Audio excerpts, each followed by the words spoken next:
Hello, hello, hello. Welcome to Noah Live. What's up? What's up, Chris? You got you got a lot of wind. You got a lot of wind in the background, brother. Yeah, give me a second. Mr. ADD, Michael, how are you, brother? Well, another day and $500 more in Biden's America. Well, you're doing better than most. Congratulations. No, that's how Shane. much I got to put into it. All right, Shane, It's how are Biden's you, brother? America. You don't make nothing here. What's up, bud? All right, brother. How are you? Another day, another 25 cents. Hey, you doing better than me. Christopher. Yes, sir. I see you're in your truck. The wind is Yeah, I was gone. getting Thank it you. ready. I was just Good, getting it good. ready. I had to put some new batteries in it. Oh yeah. Barely got done right before the show. That was my goal. How much? How much those batteries cost you? Uh, I got them from Interstate, and they're actually refurbished. So I got them. I got all four for like a little over $300. For used batteries? Refurbished, yeah.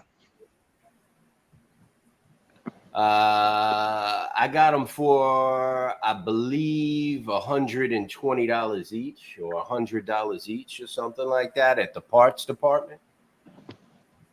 Yeah, they were Brand like new though. $60 a piece. Maybe it was only a little over 200. I don't remember.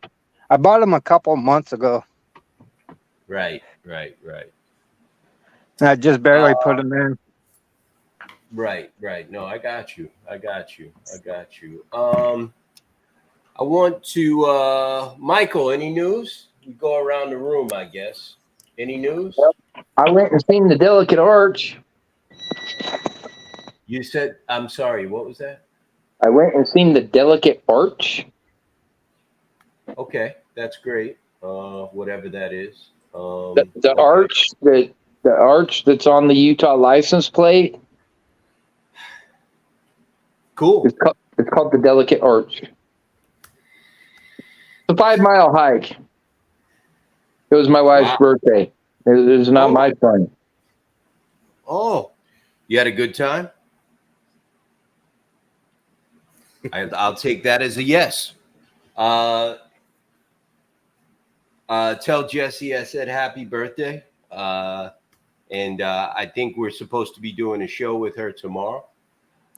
So looking forward to that. Shane, What's up, any brother? new news? Not too much. Same old, same old.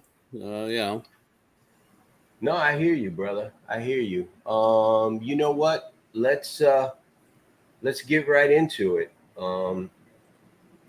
You know, uh, a couple of back when we started the boycott of TQL, JB Hunt, and CH Robinson, I contacted a lot of people.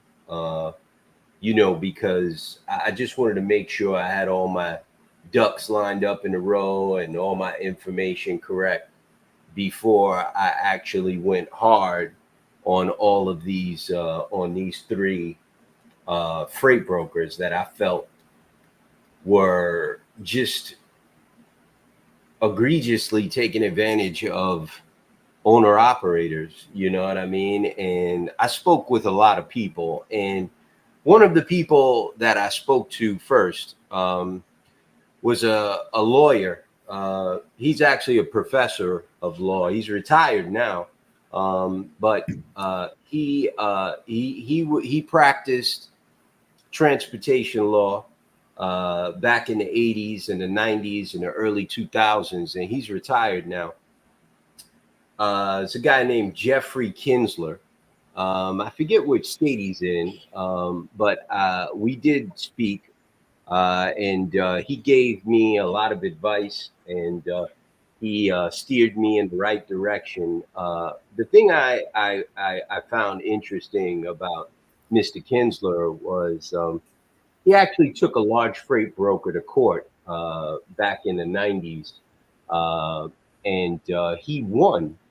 And one of the things, it was a long court battle. Obviously, it was over money, something about the broker not paying the owner operator or something like that. And he submitted a recommendation to the court after the case was won. This recommendation was printed in the Northwestern Journal of International Law and Business back in 1993. And Mr. Kinsler had a lot of great information for me, and I still refer to it even to this day. And I just want to let everybody know that when I do speak about, the past and trucking regulations and issues in the trucking industry, I don't just talk about things that are going on today or 5 months ago, 6 months ago. I do research. The National Owner Operators Association does research, and we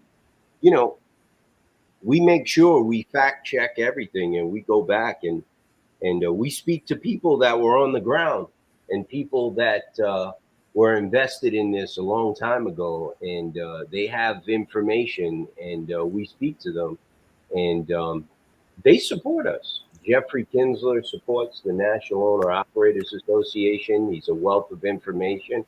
And tonight, I want to talk about this paper, this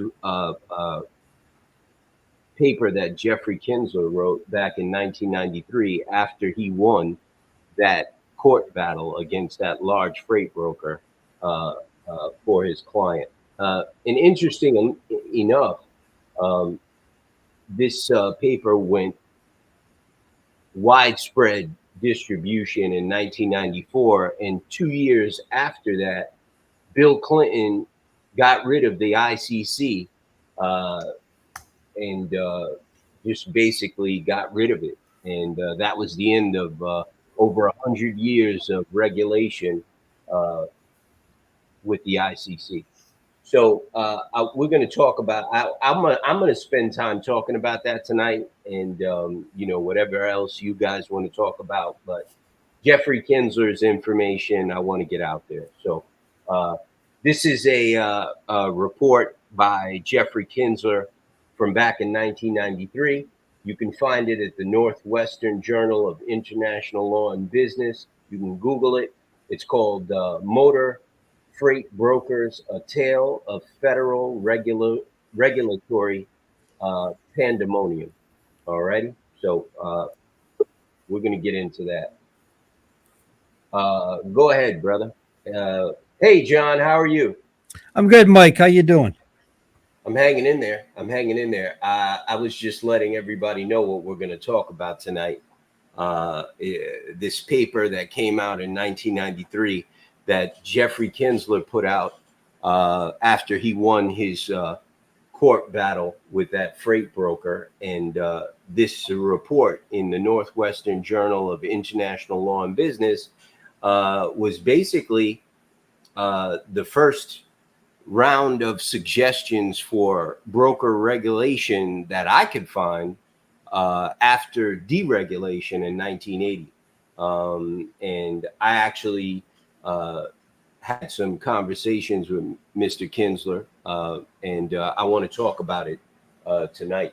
But John, before I get into that, I want you to introduce yourself to everybody, because I'm sure not many people in my group probably know who you are or what you do. So why don't you take the floor and introduce yourself to everyone and tell them what you do? All right. My name's John Grosvenor. The S is silent. I own Truckers United for Freedom, Truckers Independent Broadcasting Network. I've been a trucking advocate since 2013. Been to the FMCSA, members of Congress, many times. Got involved with Operation Black and Blue in 2017 and participated in the organization of all that. If you're familiar with that fight against the electronic logging device, that's pretty much it in a nutshell. Okay. And John, you do have an association, correct? By association, what do you mean? An organization? Truckers United for Freedom. Trucking United for Freedom. No, Truckers United for Freedom. Truckers United for Freedom. Yeah. And just so everyone out there knows, John actually was the spearhead and the organizer for the alliance that we created with all the other trucking associations joining together, except for OIDA and ATA, right?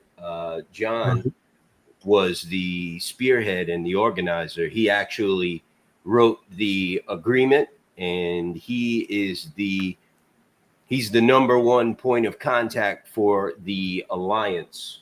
That is the official name, John, or I guess there was a such thing as the Trucking Alliance. I saw somewhere on the internet.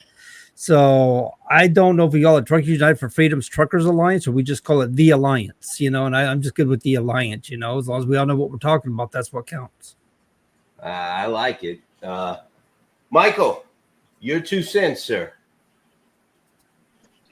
I'm glad to see that we're actually united. We're starting to bring the little guys together to outrun the big guys that have been stomping all over us for years. And Chris, you're making me dizzy, dude. Yeah, Chris, you're moving around too much, bro. Shane, I think it's awesome. I think NOAA as a platform is great, but getting the other organizations all aligned together, I mean, it's giving you more power in numbers. I mean, it's we're fighting a battle that's needed to be fought for years, and it's just nobody's ever been able to get everyone to back one another. I mean, you had so much diversity, you had everybody, not agreeing on anything. Everybody wanted to stay divided, and it never got them anywhere. All they want to do is whine and cry. They don't want to stand up and do nothing. Now it's given them a platform where, everybody's getting together and strengths in numbers. I agree. Chris? Yeah, I mean, everybody's 100% right. Sorry about all the movement. I was trying to get back to the house before this started, but barely got the batteries put in and everything back together, so sorry about that. It's all good, brother. It's all good. We were just talking about the alliance. Yeah, I heard. And I'm grateful for it. I mean, it's finally showing that we're starting to unite. And that's what we need. Well, John, I agree. Chris, John, thanks for being here. You do have your own show as well, John. When does that air? Thursday's my trucking show. So I just finished a show. That's why I come in here a little bit later. I just finished the Patriot Confederation. Then Wednesday I do a radio show that's Common Sense Conservatives, political discussions. And then Thursday is the one you're referring to is the truckers, independent truckers, what we call it. And what platform is that on? TIBN on Facebook, TIBN on and Twitter. And I also do YouTube with that one. Right. I remember I was on it, and I think it was on TikTok. Is that correct? That would be when Tracy's on. She shares it over on TikTok. Got it. So I appreciate you being here, John, Mike, Shane, Chris. Thank you. I'm going to get right into it. The first thing that caught my eye about Mr. Kinsler's recommendations was this. The reasons for its recommendations. The proposed regulations are required for three reasons. First, the current system of deregulation chooses and just so before we get into that, remember that this is 1993, 1994. So I titled this episode of Trucker of this show Back to the Future, because what you're going to see tonight is from 1993, 1994. But what you're going to find strange is it's all the same shit that we're talking about right now. How could that be possible? Are you trying to tell me that they already knew this stuff way back in 1993 and 1994 from the results of deregulation? They're talking the exact same stuff now that they were back then. But yet they're trying to act like this is a shock. We never knew anything about any of this stuff. The proposed regulations are required for three reasons. First, the current system of deregulation chooses expensive and unproductive litigation over responsible regulations. Transportation entities are compelled to seek recourse in court for every minor dispute involving a broker. Same thing now, right? These lawsuits are attributable to the lack of regulations defining a broker's duties and responsibilities, particularly those regarding the collection of freight charges. The cost that the transportation industry incurs in litigation far exceeds the cost it will incur under the proposed regulations. Therefore, the proposed regulations should result in an overall cost savings for the transportation sector, which in turn should stimulate international trade. Secondly, intermediaries, this is important. Secondly, intermediaries, by their very nature, live entirely off the labor of others. As such, intermediary professions seem to attract a substantial share of naives.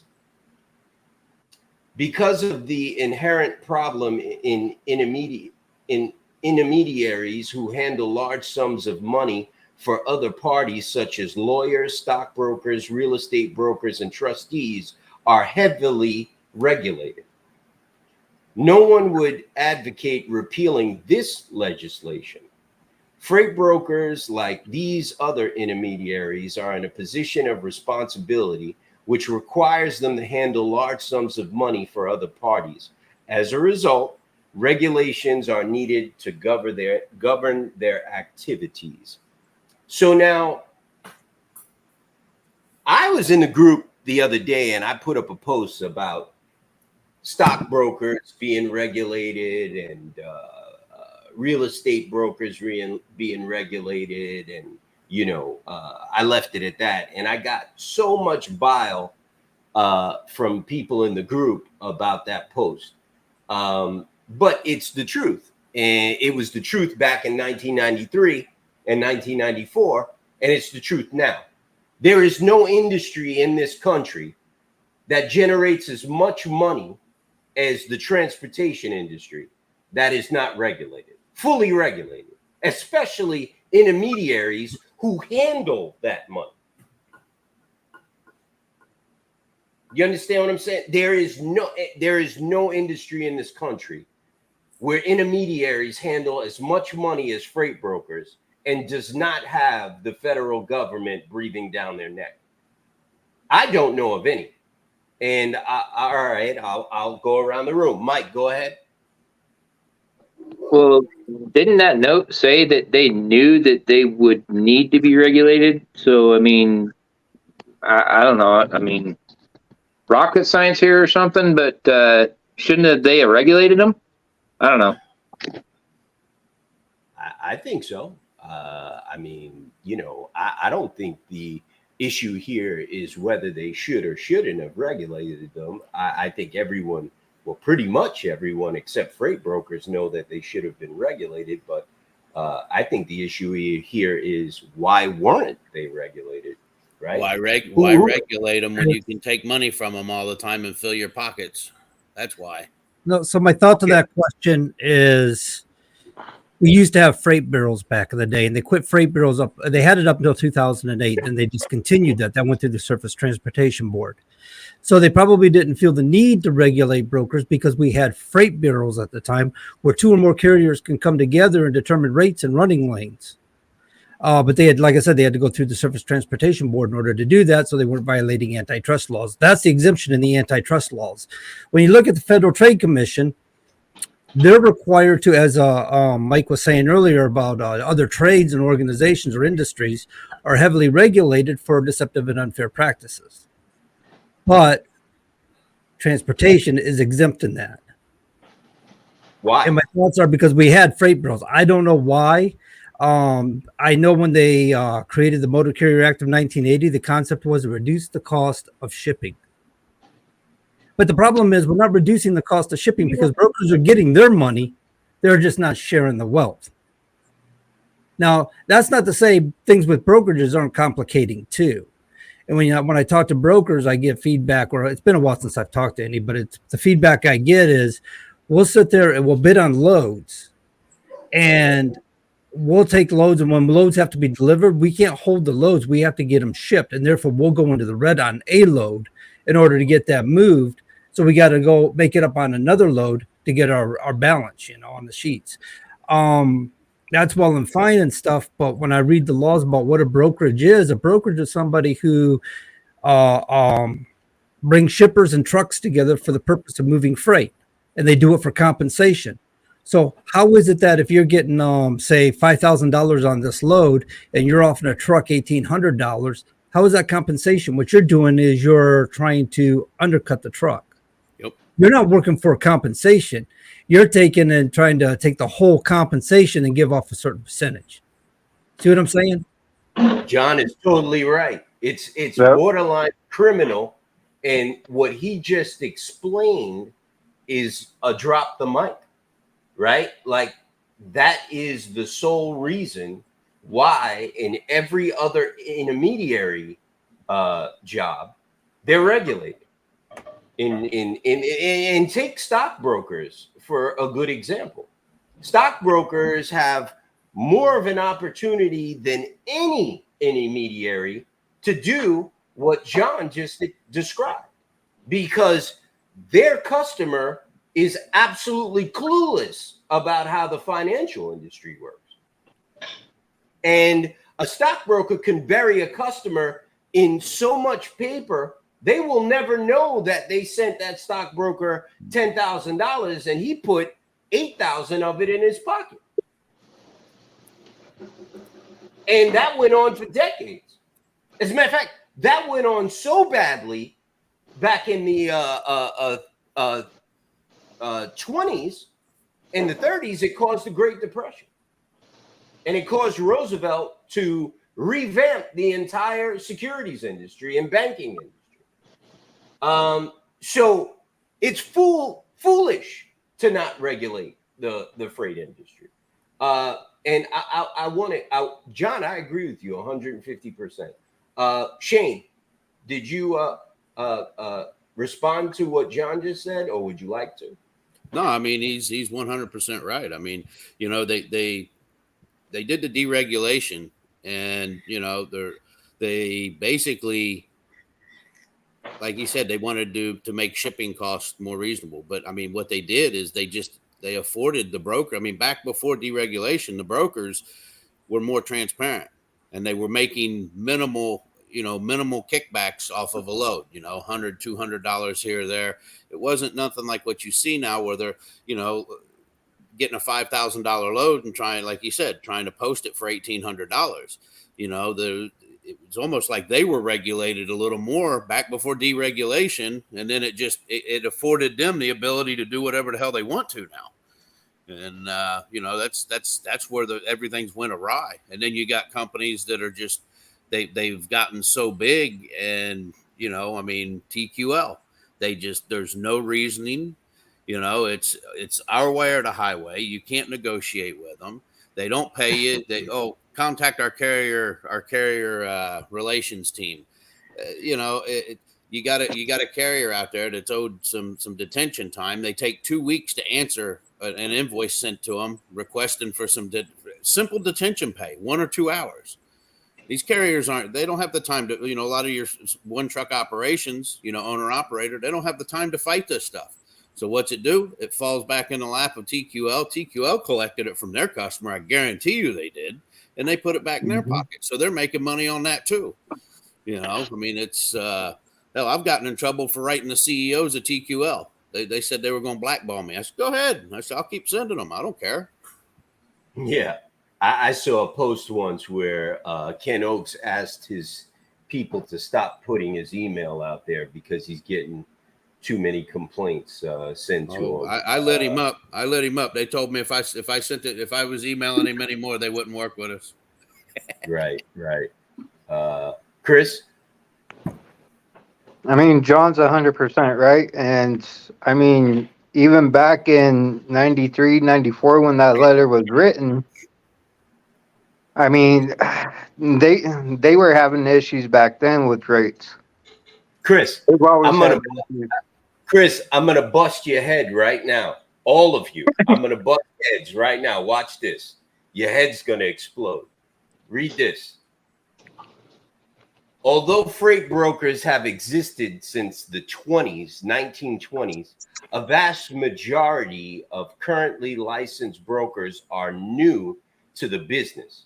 As of 1975, there were only 70 property brokers licenses in existence.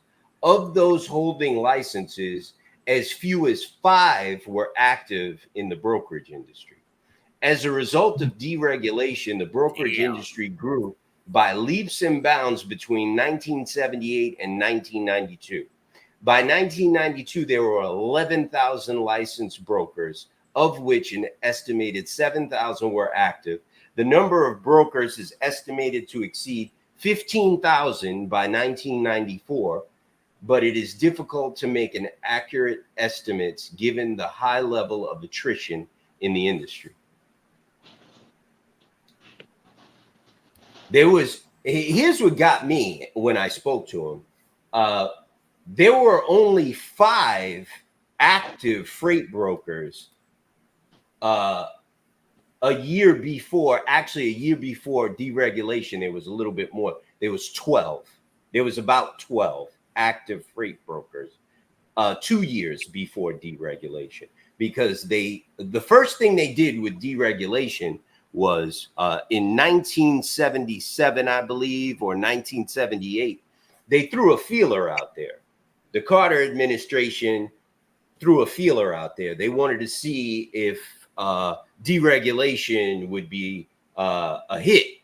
So what they did was they took the first part of deregulation, which was the barrier to entry, which basically said all you need is a heartbeat and the money to pay for an authority, and you can have a trucking company. You can get authority.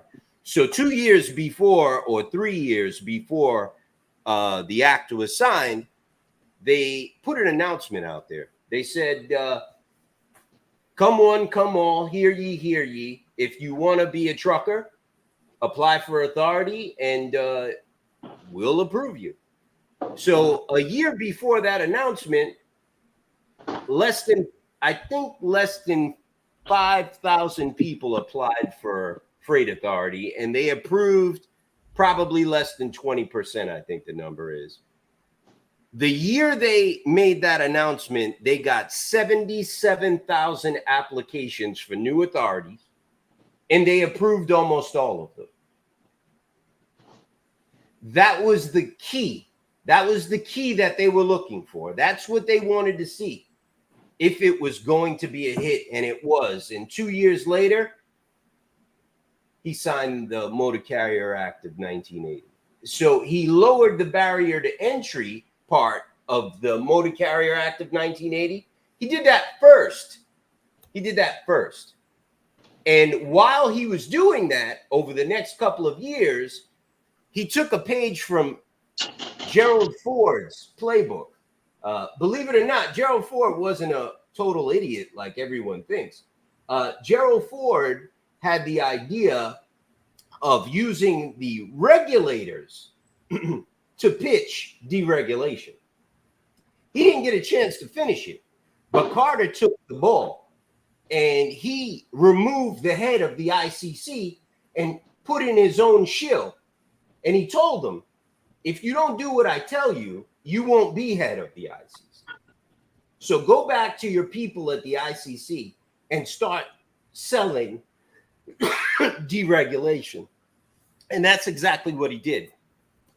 And he got the ICC to get Congress, to force Congress to support deregulation. And that's been going on. That's been the structure of how the regulators have been handled from deregulation up till now with the FMCSA. The FMCSA is a puppet.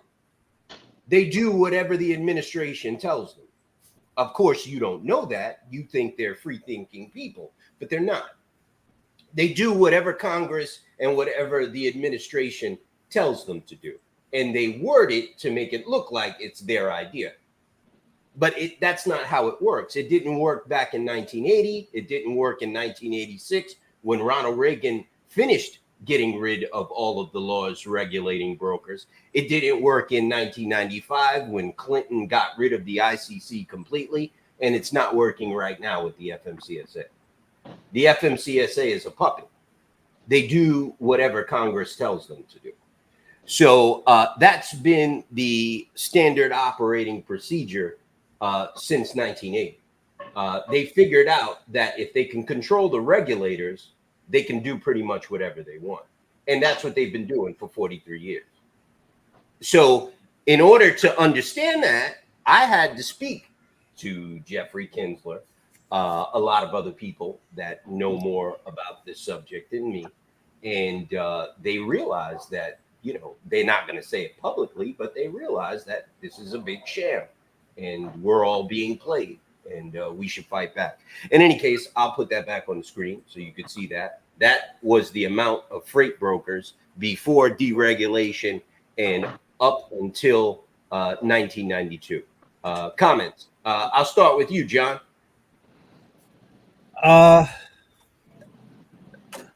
Well, it goes right back to what I said. Really, originally, they were looking to create competitiveness in the marketplace, and they've done a good job doing it. Like I said, I don't think it ever really brought down the cost of doing business like they claimed it would. And of course, we're overlooking the fact that people used to back in the day before brokers used to be able to trip lease, which meant they could do more direct customer, but because they didn't have the running lanes, they had to trip lease in order to do that. So I think people had more direct customers back in the day. That's why you see there was less brokers back in the day. Whereas after deregulation, it took on a lot more brokers and created the spot market as we know it today. I hear you. Mike? I can't see you, Mike. You're right. My head is ready to explode. Chris? So, yeah, I mean, look where we're at now with all the brokers, and you wonder why it's so corrupt in our industry. I mean, we have over 92,000 active brokers. Yeah, 92,000 now, right? Yeah. Talk about saturation. Exactly. I mean, look how big it grown.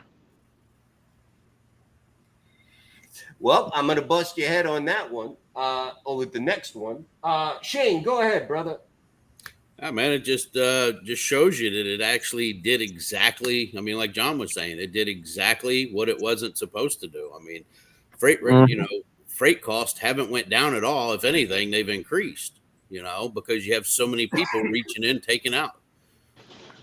John. Yeah. Let's talk about that, brother.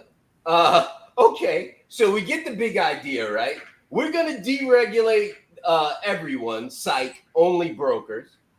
They actually put more regulations on truckers after the Motor Carrier Act of 1980. The only deregulation was for the animals that was stealing from us back in before 1935. They took the they were deregulated. So how was that supposed to save us fuel, which is what Jimmy Carter said in his speech when he signed the act? This is going to save millions of gallons of precious fuel for Americans, bring down the cost to consumers, which it did. It did. I mean, if you go to Home Depot, you can buy a whole refrigerator, stove, and washing machine built in China for $200. So that's a good thing, right? I bought five 55-inch TVs for less than $1,000 this summer from Walmart. You know what I mean? So, all from China. So, it did that.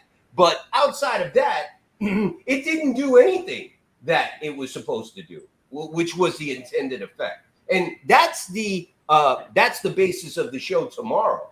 I have the reports because the Motor Carrier Act of 1980 says that for the first 5 years of the act, there has to be reports done on it by specific government agencies. And some of these agencies said in 1992 report, in the I've got the 1981 report, I believe I've got 82 and 83. And after 83, there are no more reports to be found. I can't find them. But in each and every one of those 3 reports that I did find, the regulator said, this act is not doing what it was intended to do. And we can't prove that it will, because the economy is so messed up right now. There's no way to tell if it's because of the act or if it's because of high inflation and high unemployment. In 1990, in 1980, 81, 82, 83, we were all there. I know I was. So that was the case. It didn't change until Ronald Reagan's when it got close to the end of his first term and into his second term. That was when the economy really started picking up. Back to what I was saying, John. You've got the floor. What do you think about that? Well, there's an old saying, nothing good in trucking ever lasts. And boy, it seems like truer words couldn't be spoken. Although we did get rid of we do have NAFTA now, which makes fuel reporting easier. We got rid of single state, as I recall. It's been a while since I had my own truck, but as I recall, we no longer have to worry about single state, the old bingo stamp and all that crap. Some things have gotten better in the trucking industry. It seems to me, as far as the brokerage and changes in brokerage, the people that benefited the most were the large major carriers, because they do what? They carry and they broker. They have all the freight. So they force a little guy, the independents, down into using the spot market, which they're controllers. I agree. And that's where the ATA comes in back in 1980. We have to ask a question there. Why did the ATA back away from their fight against deregulation the year before Jimmy Carter signed? Remember, it was only the Teamsters and the ATA that were fighting against deregulation. And then a year before Carter signed it, the ATA left the Teamsters swinging. The Teamsters wanted to hold on to what they had, so deregulation was an absolute no-no. But why did the ATA walk away and then start actually supporting deregulation? That's what we have to ask. And remember, the ATA is here right now. They're in Washington every day, lobbying Congress, saying they're for truckers, and they've been doing that for 43 years. And to John's point, is it because of mega carriers? Is it because of mega corporations?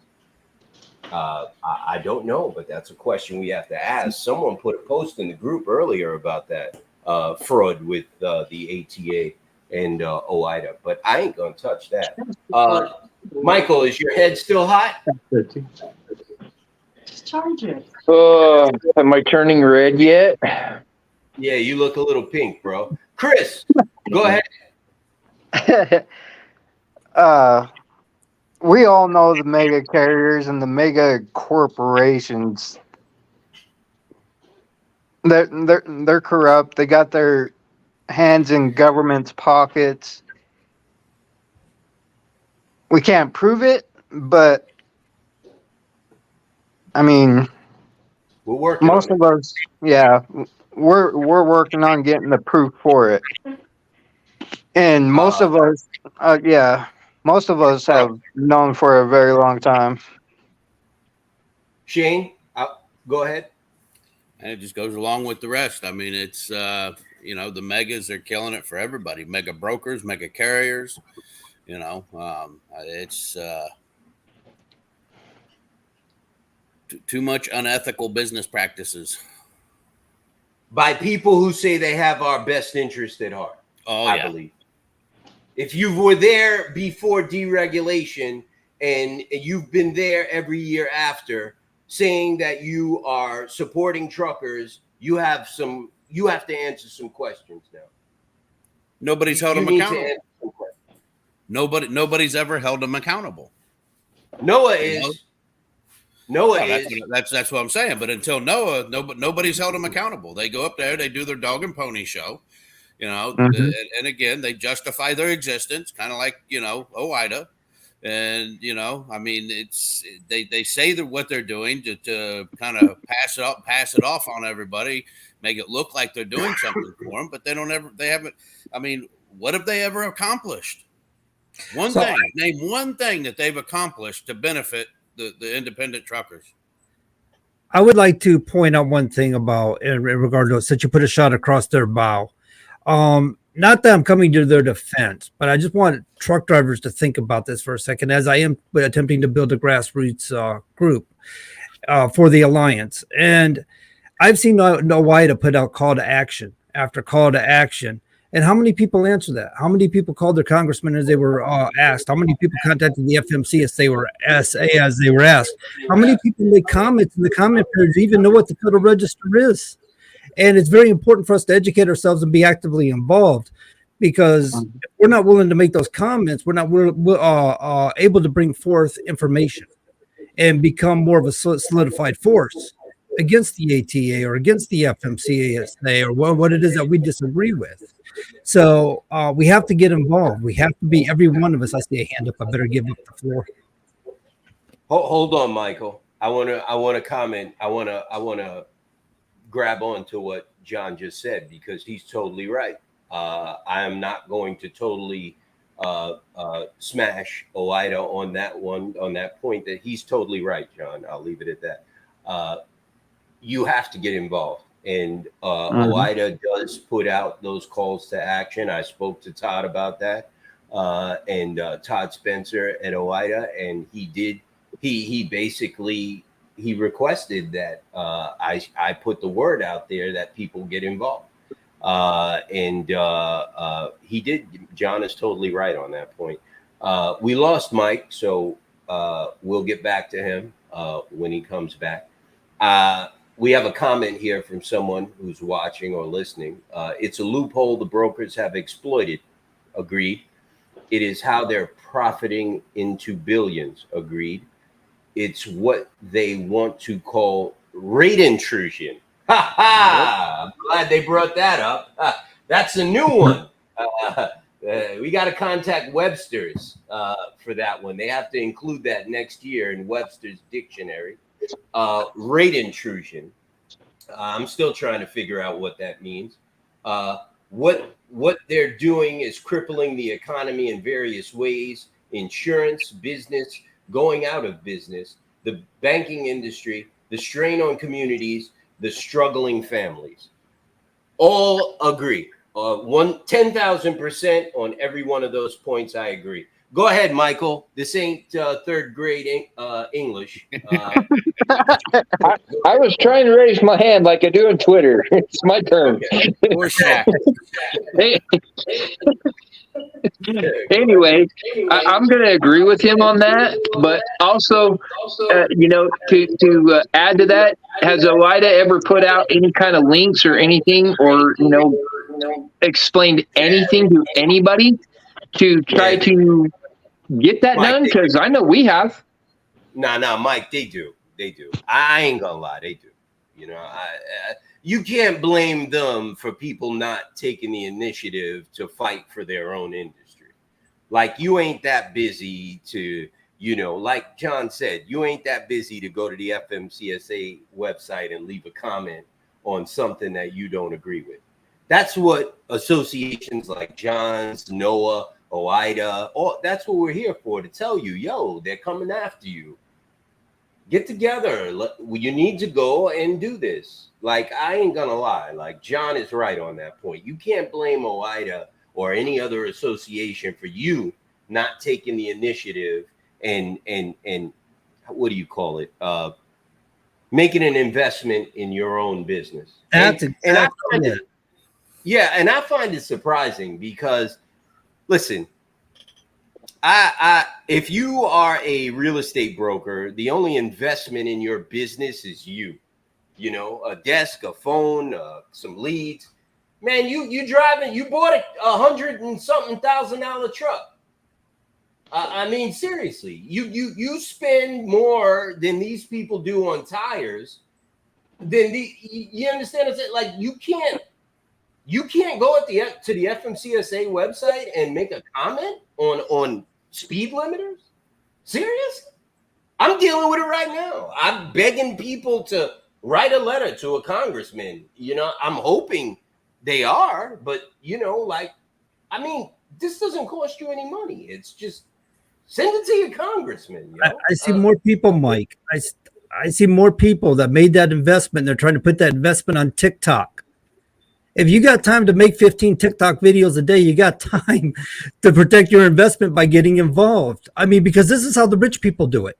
What we're talking about is how rich people stay rich. This is how the brokers stay in business, because they're making the investment. They're taking the time to do it, to protect their interest. And if we as truck drivers, we as business owners don't take the time to get involved and protect our investment, as Mike's saying, then you can kiss it all goodbye. That's why you're getting screwed over today, because nobody did it in the past. Shane, I'm gonna come to you. I got you, Shane. Hold that thought, brother. I got to say something real quick. You want to know how right John is for bringing that up? TIA has 1,600 members, bro. They got 1,600 members. OIDA has 150,000 last check. Do you know why TIA wins every fight? Because their members respond. Those 1,600 paid members make it their business to spring into action whenever TIA asks them to.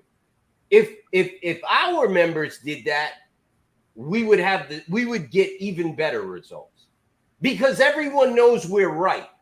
But the people we need to prove it to don't see us caring, but they see TIA caring. 1,600 members TIA has. That's pathetic.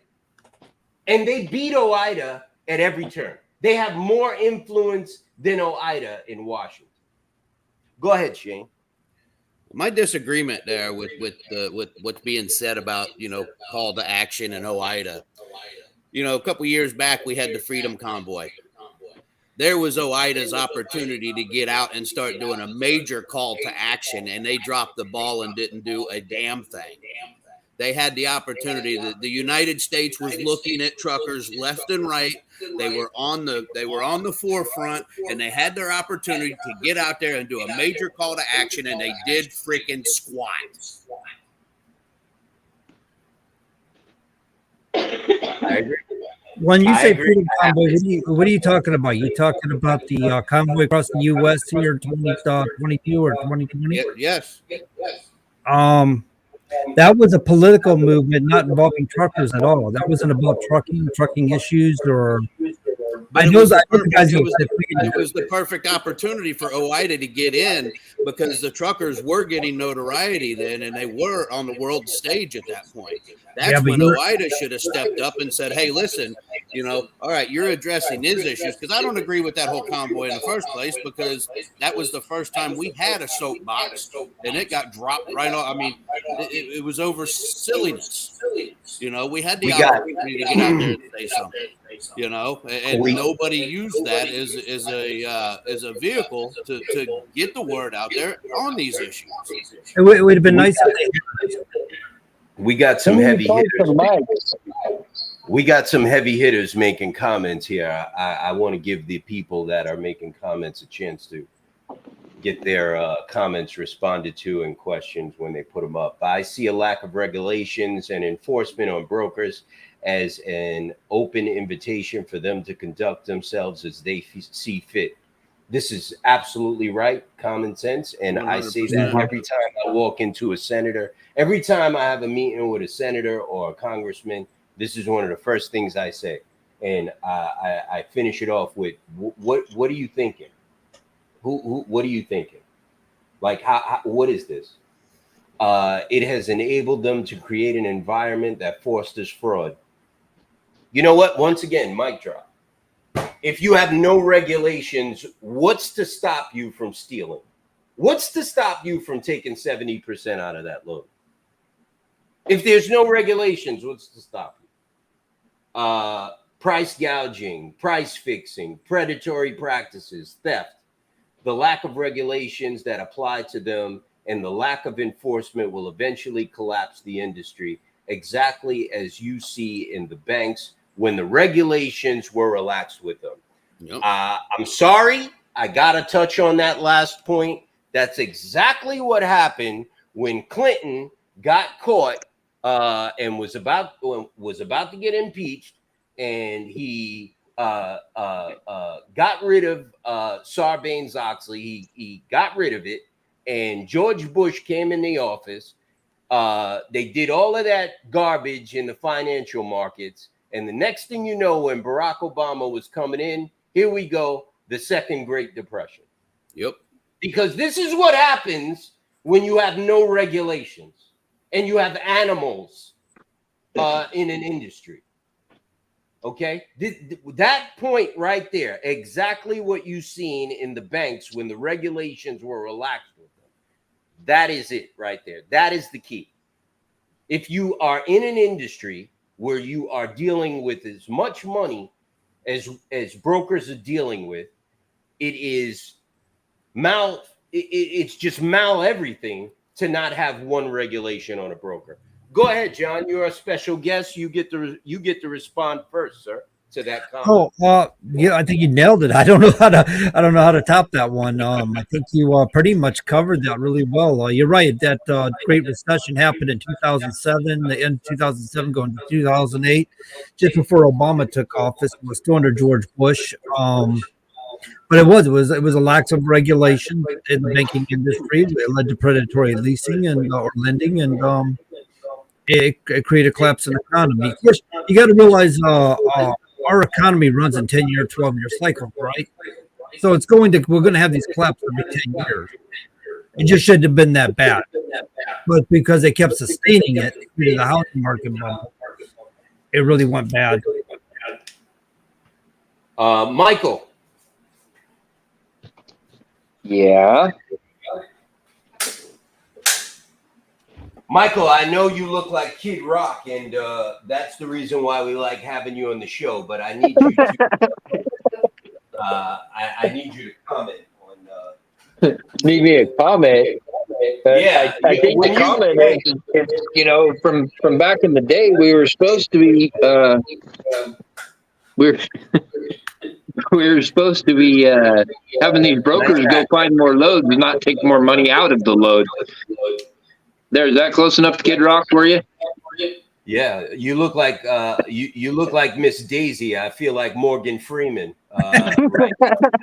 Mini Pearl. Yeah, there you go. Shane, go ahead. I think I cut you off before. Go ahead. No. Just like I said, I mean the whole thing with OIDA. I mean that's, I just think that they've been very lackadaisical in their efforts. I mean they've been such a big entity. They have the opportunity to do so much more, and they haven't put forth the effort. They've had, like I said, I mean that would have been a perfect time for them to come out and do a call to action. And they're to me, in my eyes, they're content at where they're at. I mean, I can't honestly name one thing that OIDA's done to benefit the trucking industry. I'm sorry. I mean, it's I'm just laying the facts out there. That's the way he feels. That's the way he feels. I can't argue with that, man. Chris, my Ed McMahon, comments. I mean, that comment says it itself. I mean, it's what we've been talking about the whole time. Like, brokers need to be regulated. We're getting robbed out here. Straight up. And it's been going on for decades. It's been going on for way longer before COVID, like every once in a great while they throw us a bone just to quiet us down. And I think that's what's been going on since '92. You know what? They throw us a bone and we go quiet, and then it starts the cycle all over again. I agree. You know what? I think we got I think James Lamb is somewhere sending in these comments. I feel Pretty real on funny. point. There's these are heavy hitter. These are heavy hitter comments. I don't think this is a regular person making these. I think it's got to be a James Lamb comment. Here is my take after 30 years. TIA has a PAC. Yes, they do. And they use it. And they go to South Carolina. It all boils down to there is no bona fide shipper confidentiality issue due to language in the TIA's own model contracts. Brokers are not shippers as they purport. TIA is throwing out sham petitions to run interference on behalf.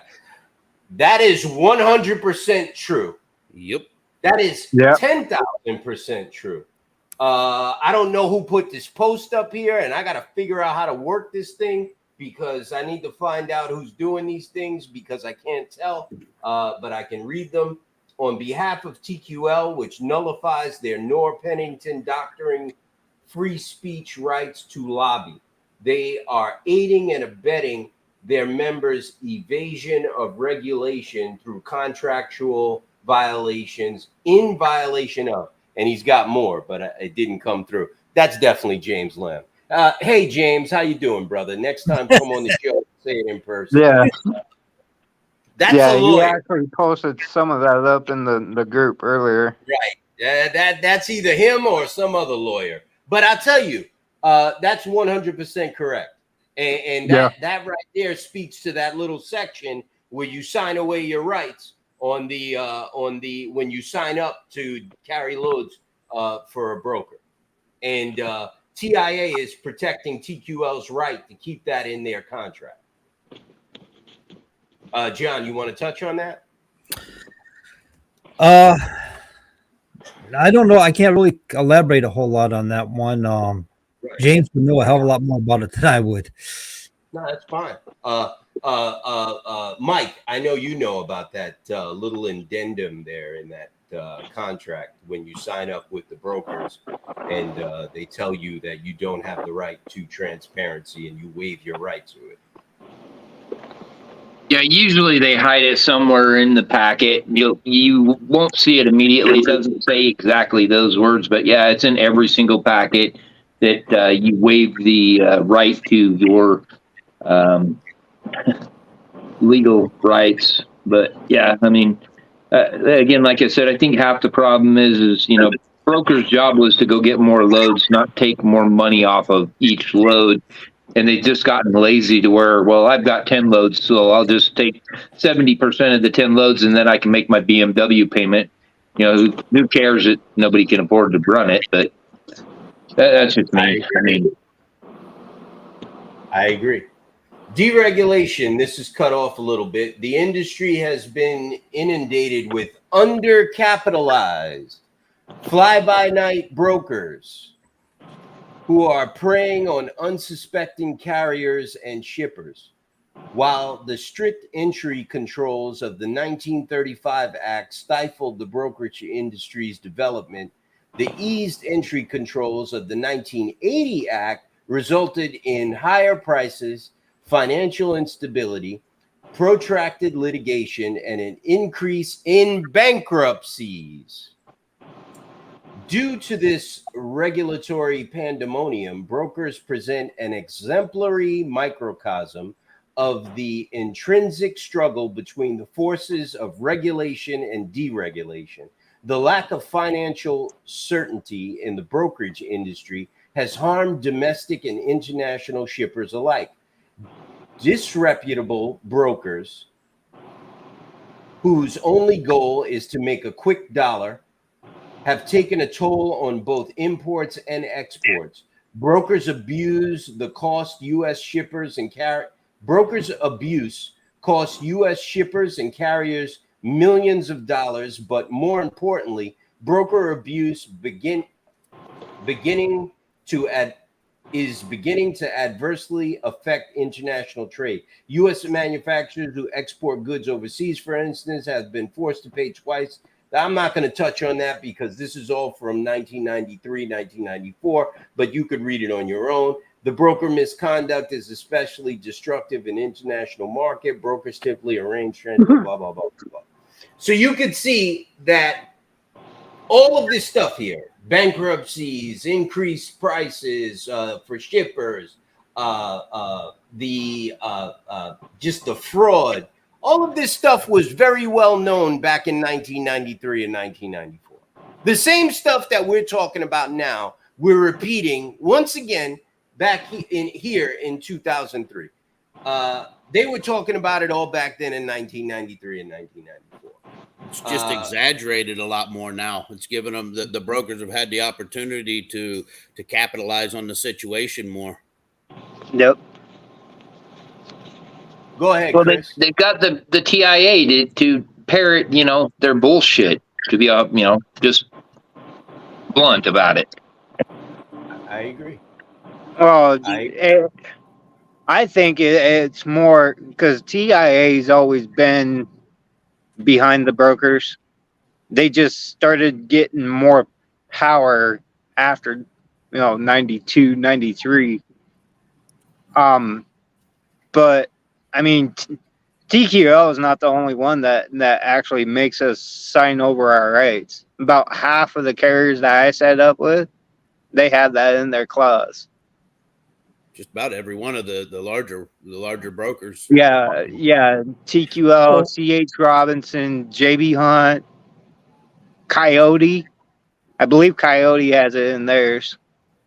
What happens if you refuse? The what? What happens if you say I want to know what the rates are? I don't want to sign away my rights. I have They'll rates for blackball you. They'll blackball you. Blackball you, won't give you a load. Yep. Mostly they'll just hang up the phone. See, this is where I'm going with this. Isn't this a violation of antitrust laws when they start blackballing individuals to control the industry? 100%. Exactly. 100%. But here's the problem, John. Nobody's enforcing that. So Prove it. There's such thing as lawsuits. We got to take it. I didn't do nothing. That does take money. Have you guys looked at, if you don't mind me bringing this up for a solution, there are services out there for Shipper Direct. Have you looked at any of those? There used to be one called Freight Star. There's one I'm looking at here now. I'm familiar with it. I do know the guy called Right Load. Have you ever heard of that? Any of you guys heard of that? What'd you one? say, I White know we Load? Deal with Right here. Right Load. I'm going to go ahead and put it in the comments if I can. I don't know. Can I? I don't think I can. If you type it in, I can put it in there. Here, I'll put it in the private chat and you can carry it over. No problem.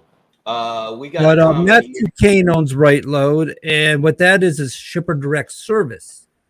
So he's got a load board. He doesn't work like a broker. What he does is for a fee, he provides the service where they can post their loads, and it's Shipper Direct. So you can contact the shipper for the load instead of you going through a broker. So by growing these sorts of things, I know James is familiar with Right Load. I'm pretty sure he remembers that from way back in the day. Matt has kind of fine-tuned that quite a bit through the years, and there used to be a couple of other ones, but this may be a way for drivers, owner-operators to start getting around, as long as the rates are good on these load boards, and that's another issue themselves. Why would you go Shipper Direct if the rates are still going to be the same as if you went through a broker? Right. But it's something to think about in regards to a solution. It doesn't fix the problem, but it helps if there's another avenue. If enough drivers start going to that avenue, then the broker's going, wait, we're screwed. We got to play more fairly now. Now you said that the owner of Right Load, they collect their payments from the shippers, so that there's no cost to the carrier to access those. I believe that's what it is. I think they charge the carrier a membership fee. It's been a long time. It's been many years since I've talked to Matt about this, so it's something to check out on the website. You go to the website, look at stuff, and Thanks I for the think we input. got a contact section for it, things like that. So, Can we get him on the show? oh, absolutely, man. I can call Matt up and get it arranged for you. I'll broker it for you. How's it sound? For free. Or we can all come on. How about if we can all come on your show, John? We can do that if you'd like. Perfect. Let's do it that way.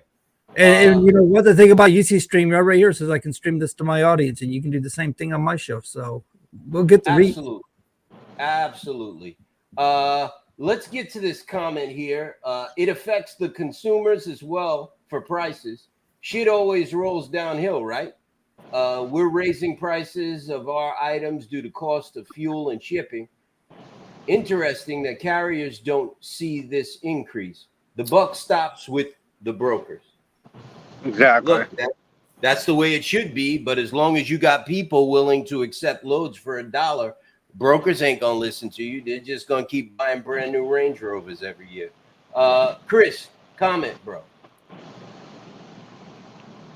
I mean, we've all seen the prices go up on groceries, everything. And they always want to blame us for it because we're raising our rates. Well, we're not seeing it, but we actually have to raise our rates when fuel goes up, maintenance goes up, these taxes go up, whatever it is. But we still don't see it because the brokers don't have the regulations they don't have to follow their own regulations, so we're not seeing the rate. Right. I agree. Let's move on. He says most brokerage services is arranged by telephone with the parties rarely meeting face to face. Shippers place transportation orders with brokers who in turn telephone carriers to arrange for actual pickup and delivery of the shipper's freight. Once the freight is delivered, the broker bills the shipper and the shipper sends payment directly to the broker. The broker then remits a portion of this payment to the transporting carrier. The broker typically keeps between 10 and 15% of the charges as its commission. A broker may charge any price it can obtain for its service and may change prices without notice. Unlike common carriers, brokers are not required to file their rates with the ICC.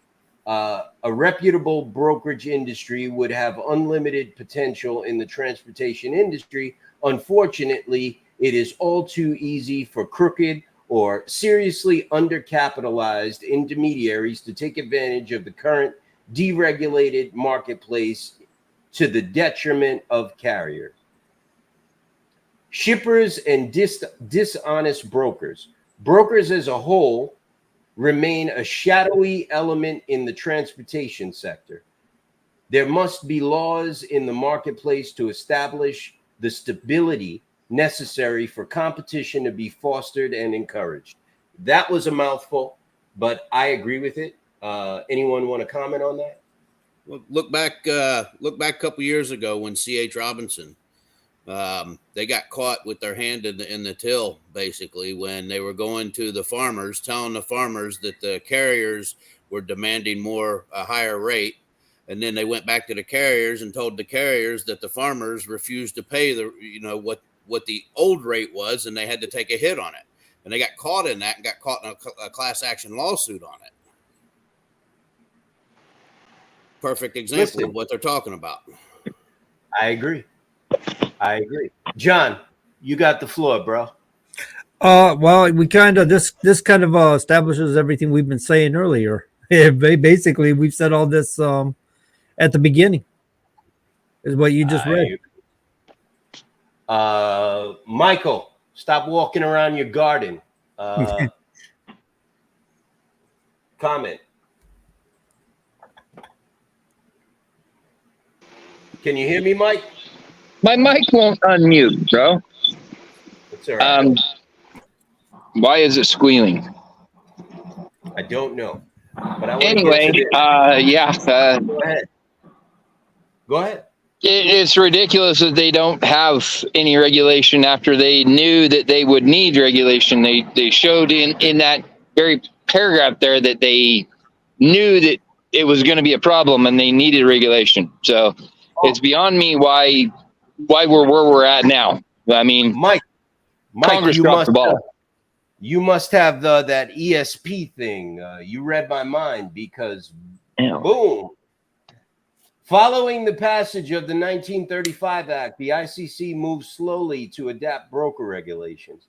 In 1936, the ICC mandated that all brokers secure a $5,000 surety bond before being issued a license. In 1942, the ICC prescribed rules requiring brokers to maintain records. 7 years or later, the ICC, people coming in, 7 years later, the ICC enacted a comprehensive set of regulations governing the practices of freight brokers.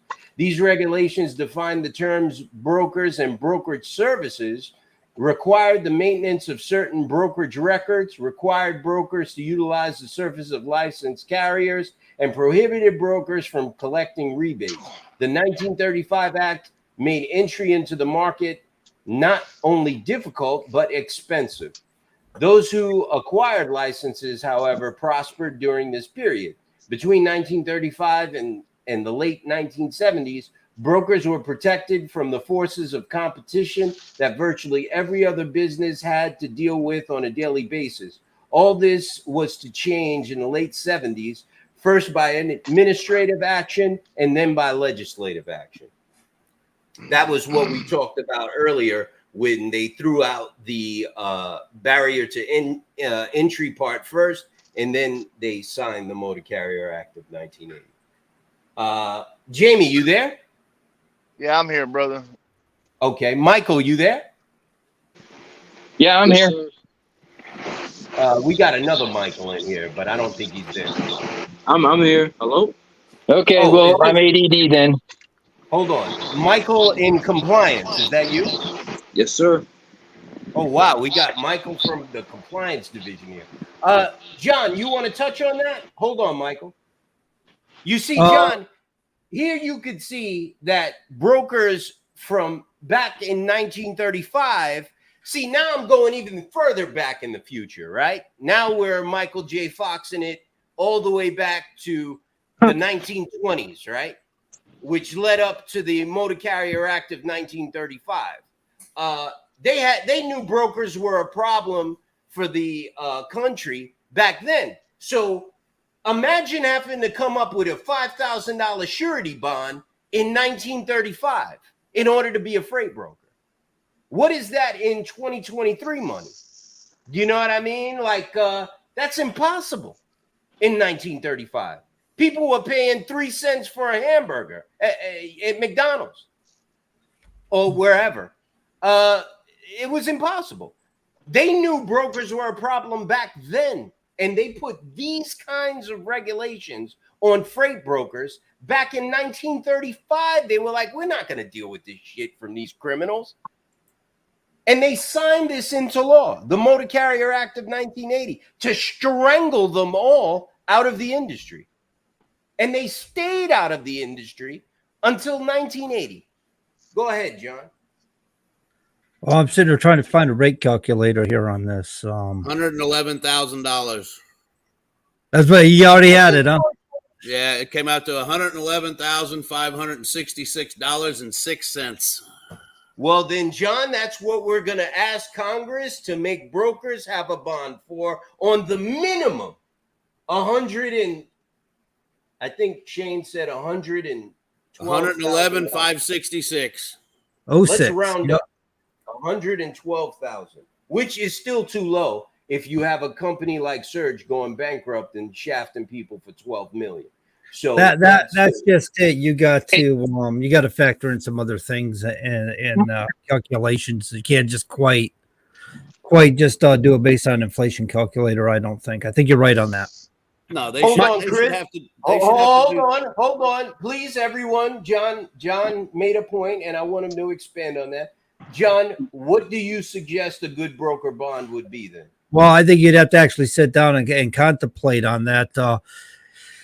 Probably have to do an industry calculations on what the average losses are and what projected how the industry is going to go to determine what really the risks are involved into doing business with brokers, as whether you're going to get paid or not.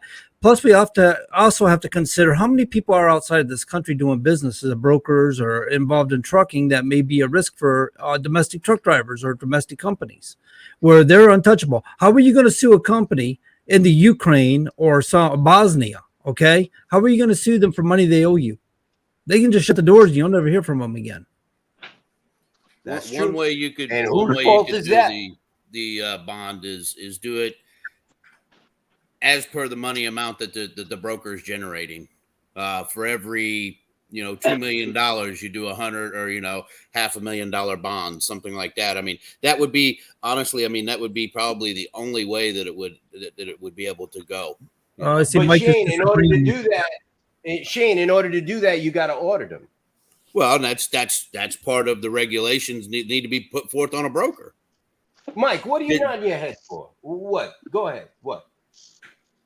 It should be just like a credit card. You don't have any more than what you got out, period. You got $75,000 worth of loads out. That's all you got credit. That's it, period. He's right. You buy more He's bonds. right.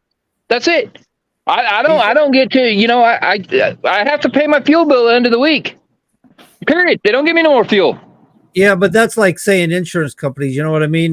They'd have to carry enough to cover everybody they cover. They couldn't possibly do that. And that's okay with me. I'm good with that. I mean, make it an insurance company thing. He wants to get rid of them.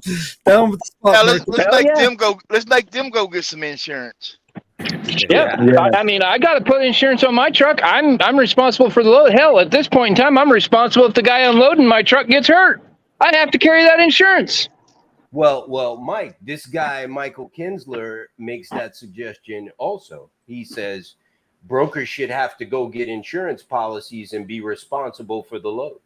Absolutely. He says that also. He says brokers touch that load, even though they don't touch it physically, they do touch that load, and they should have to go out and get insurance policies and be responsible for that load.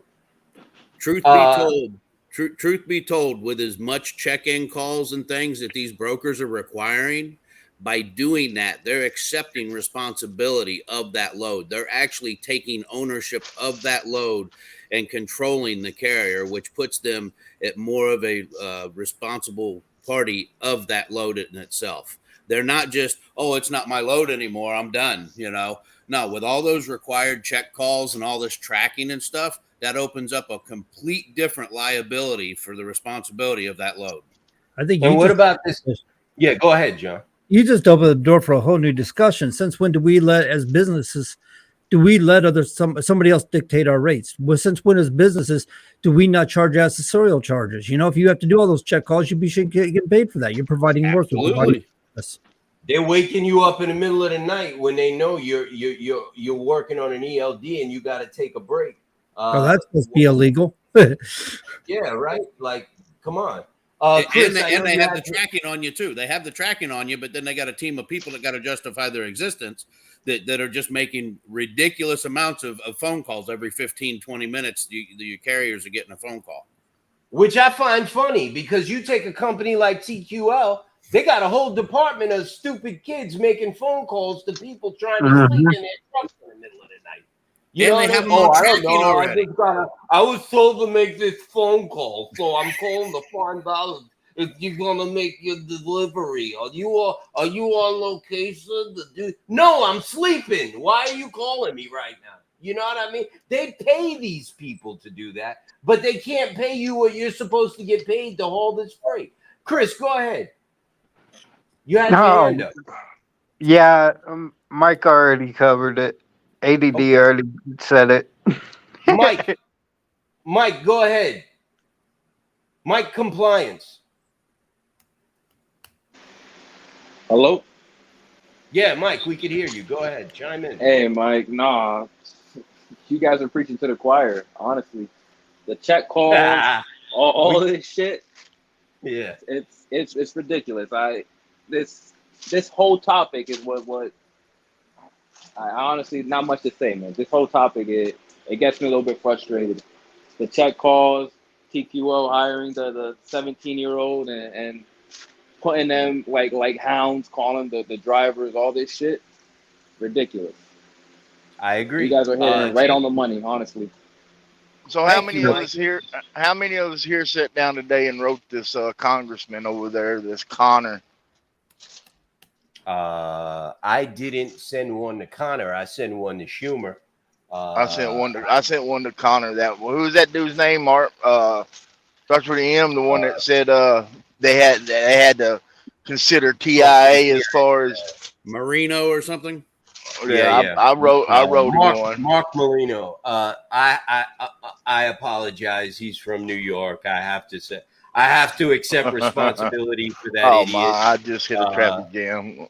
I'm sorry about Mark. I did send one to Crapo and Fulcher in my state.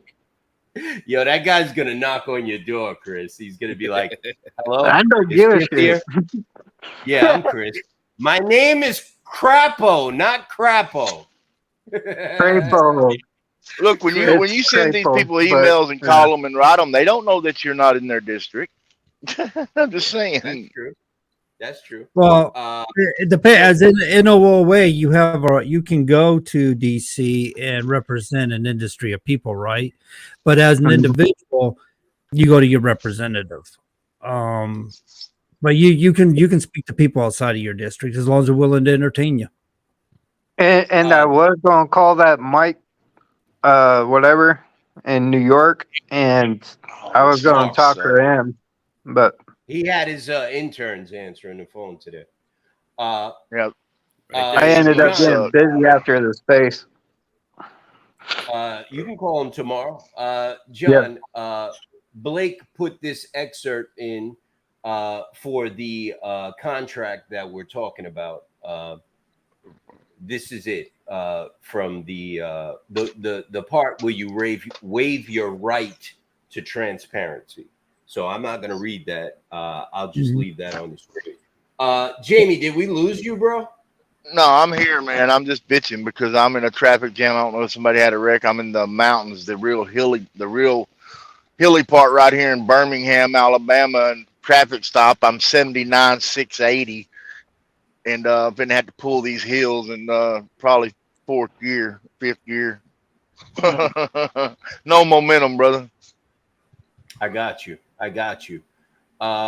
We had a pretty turbulent day.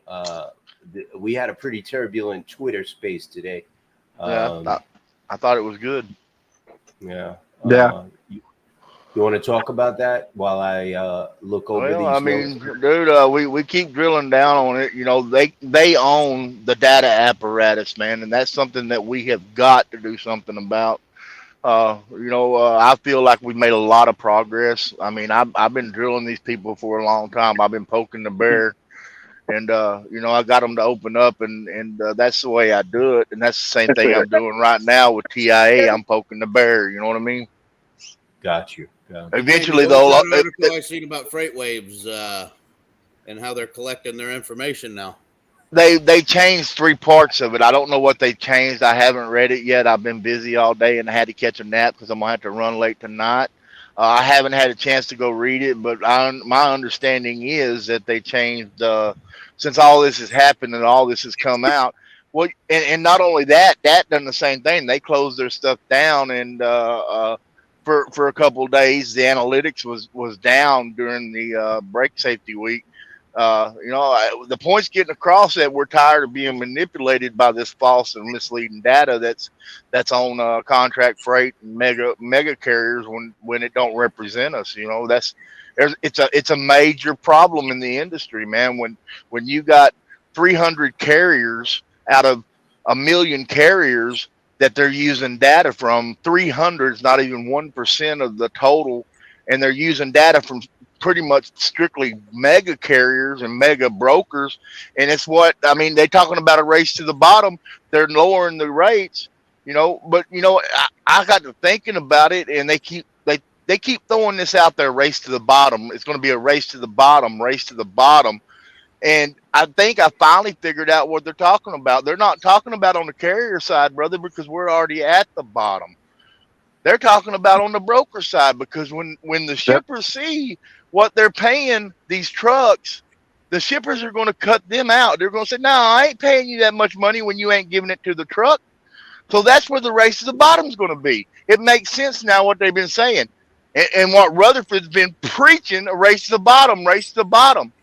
I don't know if he's just so stupid that he's bought into what they're saying, or he don't realize that what exactly they're talking about. And he's pushing this shit. Supply and demand, race to the bottom. Supply and demand, race to the bottom. I've been over here in Georgia and Alabama, and it's been pretty damn good. Every day there's been 500 to 600 loads left on the load board and pushed to the next day. There's been 12 to 1,400 loads a day. And supply and demand, supply and demand, supply and demand, man. It don't make no sense, brother. I appreciate that, Jamie, and you're totally right. We argue that all the time. That is a very popular Twitter argument for some reason. So he goes on. Prior to deregulation, the brokerage industry was trustworthy and reliable. Admittedly, this reputation may have resulted from the fact that there was less than a dozen brokers in existence during this period.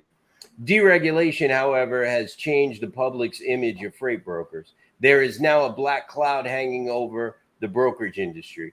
Carriers and shippers who once trusted brokers without a second thought now consider it a gamble to deal with brokers. One commentator summed up the disdain for brokers by reporting that the transportation people no longer tell horror stories, they now tell broker stories. The reputation of brokers has declined so far that the brokerage industry leaders now suggest that brokers refrain from using the word broker in their business names. Broker abuse costs motor carriers and shippers thousands of dollars each year and has driven several firms into bankruptcy. During 1987, the ICC received 610 broker complaints, most of which concerned the failure of brokers to remit freight charges. One carrier reported a $100,000 loss over a 4-year period from using brokers. Shippers have discontinued using brokers, and carriers have called for their elimination from the transportation industry. Carriers and shippers and reputable brokers agree on one thing: the image of brokers needs improvement, and this improvement will occur only if brokers conduct business in a professional manner. Brokerage is a service business, and that depends on trust. The brokerage industry will not achieve the trust it needs to prosper as long as the duties and responsibilities of brokers remain uncertain.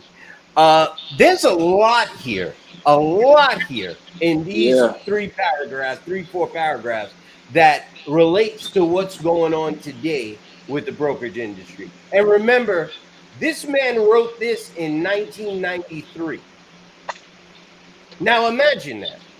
Is there anything different here than what we're talking about right now in 2023? I don't see anything different. As a matter of fact, I see it being worse, and I'll show you one place. During 1987, the ICC received 610 broker complaints. The FMCSA can't tell you how many broker complaints they received in any year because they don't have any place for you to file a complaint against a freight broker. And we showed that. That's the reason why they got rid of the ICC and put these fake regulator in its place. So you can't file a complaint against a freight broker anymore. You see that before with the ICC, you could file a complaint against a freight broker because the ICC was regulating them. FMCSA does not regulate freight brokers, so there's no place to file a complaint against a freight broker on their website. That is one thing that is different. Go ahead. I'll spread it around the room. John, you could take the floor, bro. You're our special guest. As you were reading that, it reminded me of a day when there used to be something called a gold book. You remember that? I personally do not, but I remember you brought it up to me before. I know Jamie has brought up the blue book to me and the green There book. was a red book, a gold book. These books were put out there to rate freight brokers. And so basically, before you used a broker, you refer to the book that you kept on you. They come up once a year, and you had to go by the book in hand. And if you're going to call this broker, you refer to the book. Is he an A-rated broker, or is he rated as an F or whatever it was? I don't know if they gave him a letter grade or how they did it exactly. Or I never had one, but that's how they used to conduct business for the very reason you just described in those 3 paragraphs. They got to be so bad that you had to have some kind of guide to determine whether you were taking a risk or not to use a broker. How can you do business like that though? You know what I mean? You're sitting in a truck hot in Texas. You need to find a load. How can you do business like that if you can't trust these people? And he makes a very good point. You know what I mean? There has to be a level of trust, especially when you're dealing with an industry as vital to America and our national security as surface transportation. There has to be trust. There has to be a watchdog. There has to be a regulator. Shane, I see you ready to go at it like a Rottweiler there, brother. No, man. I mean, it's amazing. I mean, 30 years later, and the only thing is it's exaggerated now. I mean, it's gotten so bad that good brokers are few and far between. It's most of your brokers are predatory. You hit it right on the head. That is the word. Predatory. Jamie, go ahead, brother. I didn't mean to cut you off. Go ahead. No, you're good, brother. Yeah, there's still 2 ratings. There's a Gold Star brokers. And these brokers that have the Gold Star rating are brokers that never put their loads on the load board. A lot of your brokerages probably get their freight from these Gold Star brokers and then cut it again. Now that's a speculation on my part, but I know the way it works. The blue book, it's expensive. It costs like $1,500 a year, but it gives you access to the better brokers. And I don't know if that's specific to reefer freight, produce. I know it's got every produce shipper and grow operation in America in it, and you have to buy that yearly because it's updated yearly. But so the gold book you're talking about is now called the Gold Star, and like I said, you'll never see them. I don't know how to reach them, but they're brokerages that work with the carriers in their network only, and they don't broker freight on the load boards. I'll park it there, brother. Michael, go. Did you say the blue book has like every shipper in it? Wouldn't that be something that we might need? Yeah, I tried to get it, brother. He's right. It's very expensive. I just didn't see the way we were going with the association. I didn't see that it would be a necessary expenditure at this point. I did contact them, and Jamie told me about this months ago.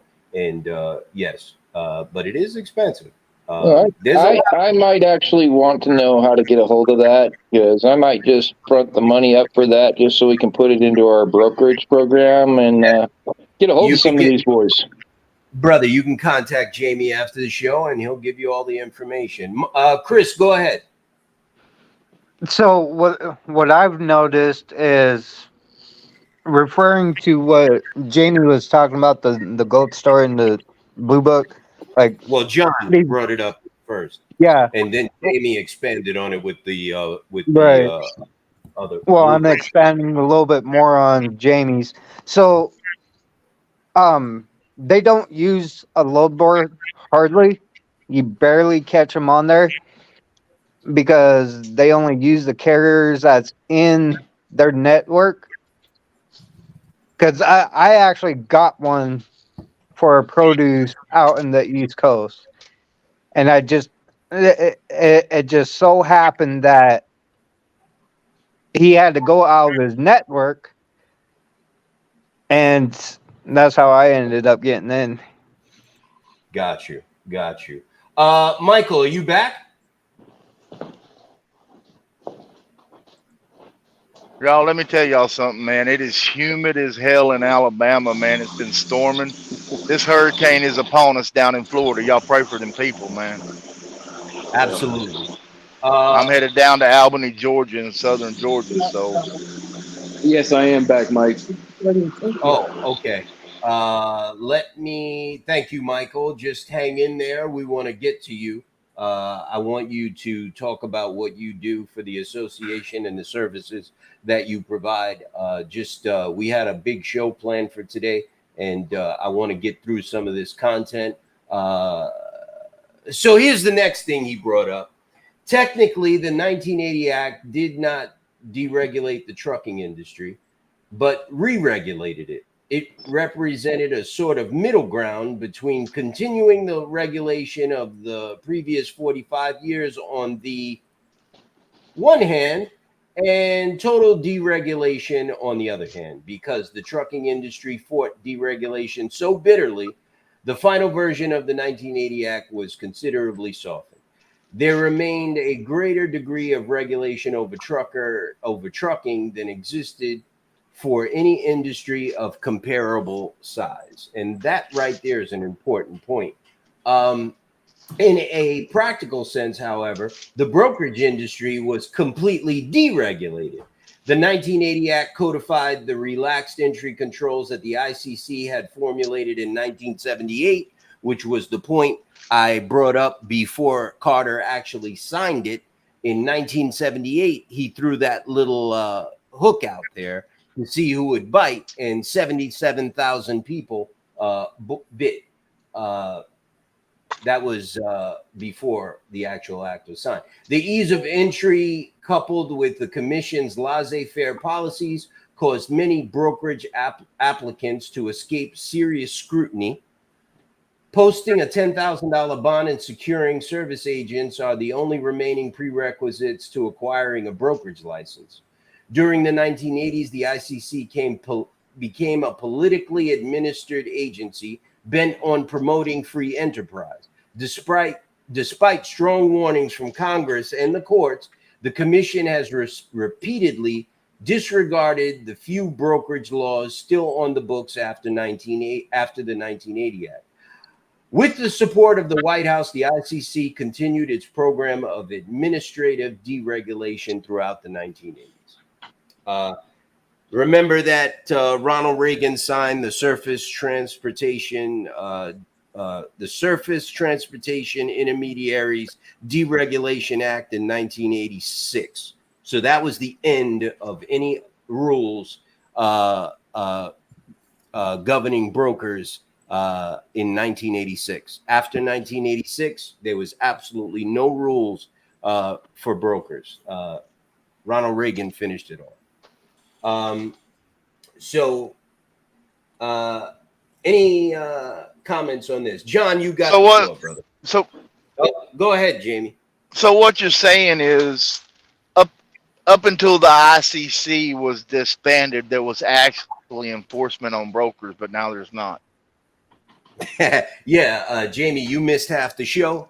Yes, Yeah, there were a lot of there were a lot of regulations on broke. As a matter of fact, our eyes were popping out of our heads because the regulations were insane.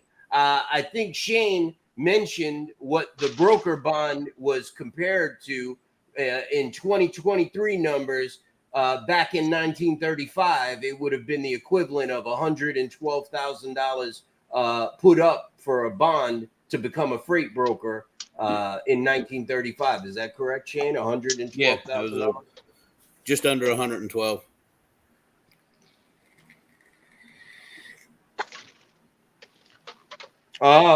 Michael, comment.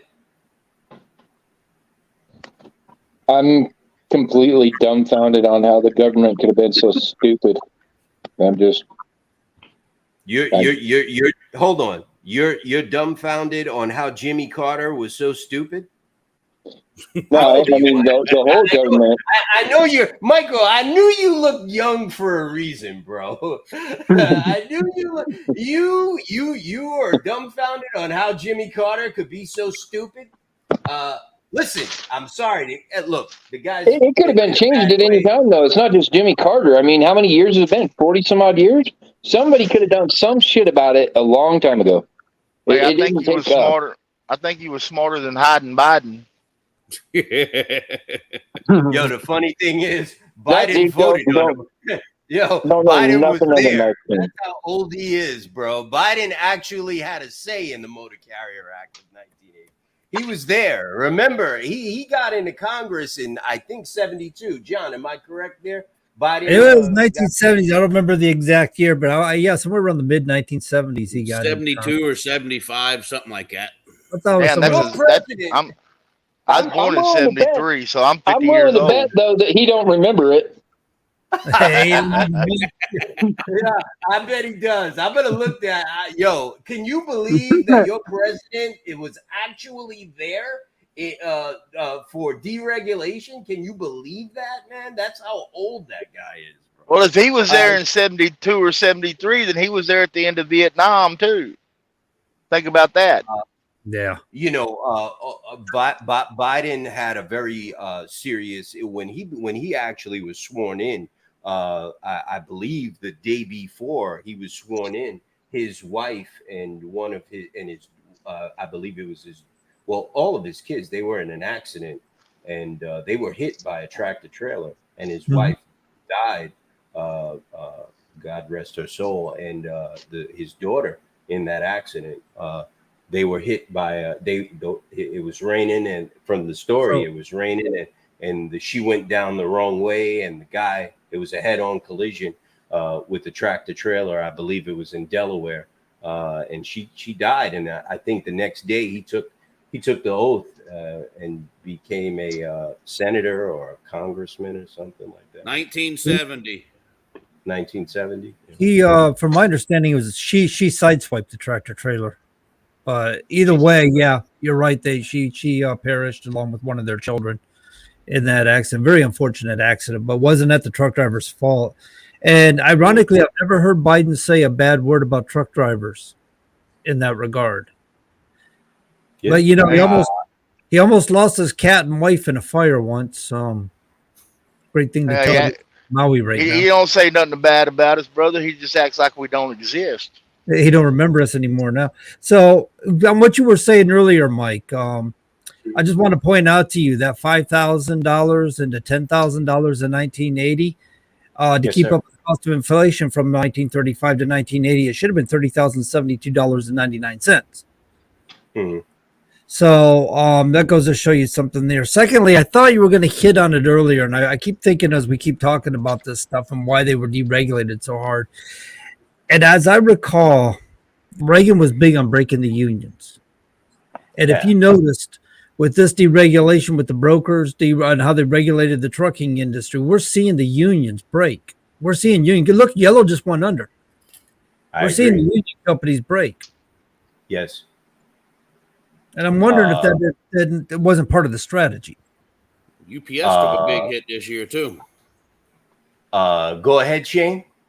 I said UPS was on the verge of taking a huge hit too. I mean, they actually took it on the chin, but you know, I mean, that was you know, what the Teamsters was looking to do with them and their members. I mean, that was going to affect UPS something. I mean, major. Well, they took it on. I mean, they're paying their drivers $170,000 a year. They're not hurting too bad. Well, no, that's what I'm saying. That's what I'm saying. They actually ponied up. I mean, you know, because they've you know, they've fought them quite a bit in the past. Listen, John brings up a very good point, and I think we need to start focusing on this as a whole in this industry. We need to start focusing on this as a whole in this industry, and I find that many people that we talk to and end up going into debates with and arguments with on Twitter and Facebook and stuff like that, they like to talk about today. You know what I mean? And in my opinion, it's not about today. It's about yesterday. It's about the past. We've been through this. You know what I mean? About And 20 we years know ago. we know what works and what doesn't work. You have over 100 years of history to use as a reference and your guideline for where you are going. You know, I said this many months ago. The greatest generation was not called the greatest generation for no good reason. You have to look at history and understand where you are about to make some very bad mistakes. And I don't care how smart Jimmy Carter thought he was or how smart Reagan thought he was. Clinton realized he tried to pull that shit too with Sarbanes-Oxley and the repeal of the act that kept banks separated from broker-dealers. And he handed it to Bush, and little Bush destroyed the economy and almost put us back into another depression in what John said, 2007, I believe, or 2008. You have to learn from history. And the surface transportation industry, it has a very clear paper trail for you to learn from. Deregulation is a mistake. It is a mistake in the way that they wrote it in 1980. Brokers slipped through the cracks and they need to be regulated. And I think all of this just proves Come on, that people. that needs to be done. Mike, go ahead. I see you leaning into the camera. Go ahead. ADD. Go ahead. No, I'm good. My back was killing me. I'm sitting in a chair. My wife's kind of made a mess of the whole front room. She had a Leave good Jesse friend alone. that passed Chris, on, and she acquired all the clothes, so they're all over my front room. So all I have is a chair now to sit in. So oh.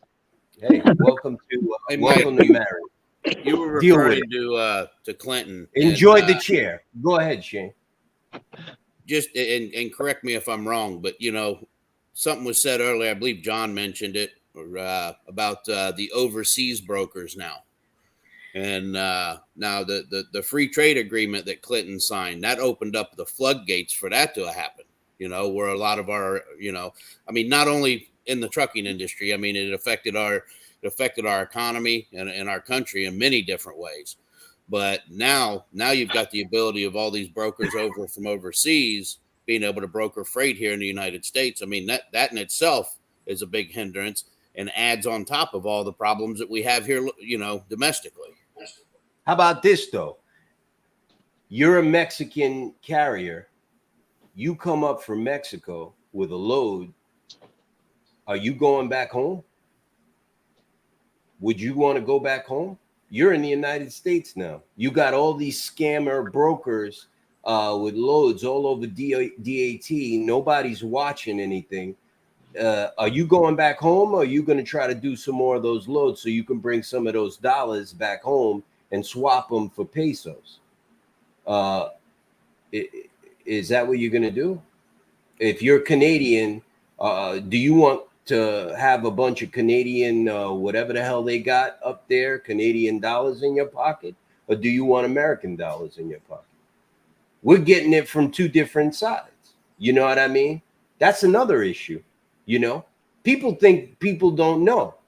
The guys that are swapping up these loads for $1.25, $1.75, $2 a mile, that's good money in Mexico, bro. Yep.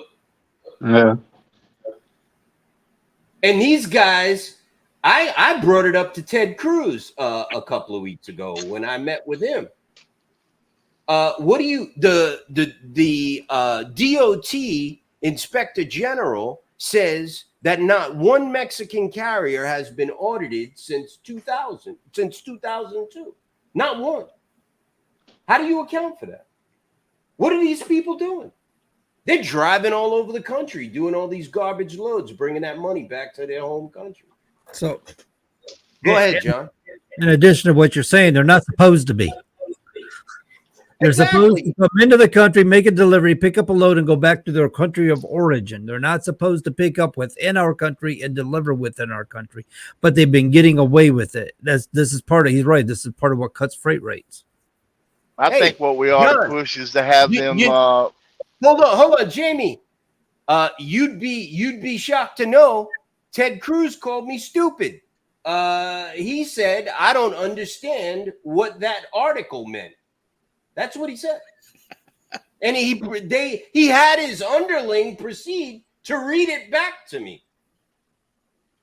I was like, okay, so now I'm stupid. No problem. It was very crazy meeting, but you're totally right. Jamie, go ahead. I know you know a lot about this Mexican stuff. Go ahead, man. Yeah, well, I think we ought to push them to where they can only load at the facility they unload to go back, or bring it across and drop it at a transfer facility and go right back into Mexico. Drop it at a transfer or code. Yeah, well, down there they're called transfer facilities on the border. From They got from what I understand, that's already the law. No, they can go into they can come in and supposedly they got 8 days to get back out. Now they're exactly what whoever that was, Shane, or they're supposed to go load and go right back out, but they can actually be in the country up to 8 days legally. Now, so I mean, I've talked to drivers all over from Canada, and that's not what they're doing. They're coming down here and staying down here 3 or 4 weeks, and then before they go back home. Because the rate is so bad in Canada. I think Canada's under the euro, ain't it, Mike? I don't know. I think They have so. their own currency. Finance for a long time. I don't know what their money is. They probably using pebbles up there. They have their own currency. I think it's about 70 cents on the dollar is what it's It's worth. Canadian dollar still, I think. Yeah. I don't know. But I will say this. I got a phone call last week from the president of the Georgia Household Goods and Movers Association. And he said, Mike, I got a fix for these Mexican and Canadian carriers. He said, why don't we propose legislation that Mexican and Canadian carriers bringing loads into the country have to stop at the border, drop their load, and go back home. And a U.S. carrier has to be paid to take that load to its final destination. What do you guys think about that suggestion I got from the president of the Georgia Household Goods and Movers I Association? think that's on point. I love it. I think he's talking about cross docking, right? So basically, I'm going to add to that. they cross dock that into a Canadian truck, and he can take it from there. I think they should be doing that in New Jersey to go into New York City myself. Hey, and they gonna have a problem finding carriers on the New York side, bro. That's the reason why. Probably. I think they should do that with California as well. But yeah, that's what I was going to say. Is why didn't NOAA or our association actually start that? I mean, get us a property, and we'll we'll start our own little business going on where we just cross dock everything for everybody. Oh, there's big money in that, man. There's big money in that, y'all. Yeah, buddy. A lot of people, when that AB law first came out in California, that's what they thought they were going to have to do. Right. Actually, a long time ago, if California didn't want 90% of the load, they were actually going to build facilities in Nevada and Arizona to cross dock stuff so that outside carriers never went into California, but they were so greedy that they wanted 90% of the load. Boy, yeah, let me tell you, if y'all got any trucks down here, man, y'all tell them be careful because it is raining sheets. Where are you, Jamie? I'm on 65 south of Birmingham, Alabama. Got you. Oh, you got a hurricane coming in on you. Yeah. And from what I've been watching, it's not supposed to make landfall until tomorrow evening or tomorrow morning. Tomorrow morning. They think it's going to hit Florida, I think. But you're probably getting outer bands right now. Yeah, that's what I figured. But I'm way up here still. Depends on how big that storm is, man. I mean, you get a storm, 500-600 miles wide. Florida itself, if it's not the bottom of Florida, it would still be 300 something miles just to get to you or more. Yeah, I'm 350 miles away from the border of Florida. Well, fellas, Michael Kinsler goes on. I only took little excerpts from his paper back in 1993. If you want to check it out for yourself, you can. I will put it on the screen there. Motor Freight Brokers: A Tale of Regulatory Pandemonium. It is a very good read. It's amazing what they the parallels between what was going on back then and what's going on now. He digs really deep into 1920s and 1930s and the history of freight brokers. He goes on at the end with his proposed regulations. He proposes 5, and this is where I think he goes a little light. But remember, this is 1993, 1994, so it was a different time. The first and foremost, regulation number 1, first and foremost, the brokerage industry needs to allocate responsibility among shippers, carriers, and brokers. I agree with that. Allocation of liability, as the following regulation proposes, will decrease litigation and increase stability in the brokerage industry. Proposed regulation number 1, a freight broker is an independent intermediary which does not act on behalf of either the shipper or the carrier. This proposed regulation is meant to replace the common law principle agent disputes involved in most broker litigation. He's basically saying that everyone should spread the liability for the load equally. Brokers should have to have cargo insurance. Does that make sense? Absolutely. Yeah. The shipper should have to accept some liability for the load. So- The broker should have to accept liability for the load, just like the carrier has to accept liability for the load. Here's the issue with the cargo insurance, though, is it's not within their control.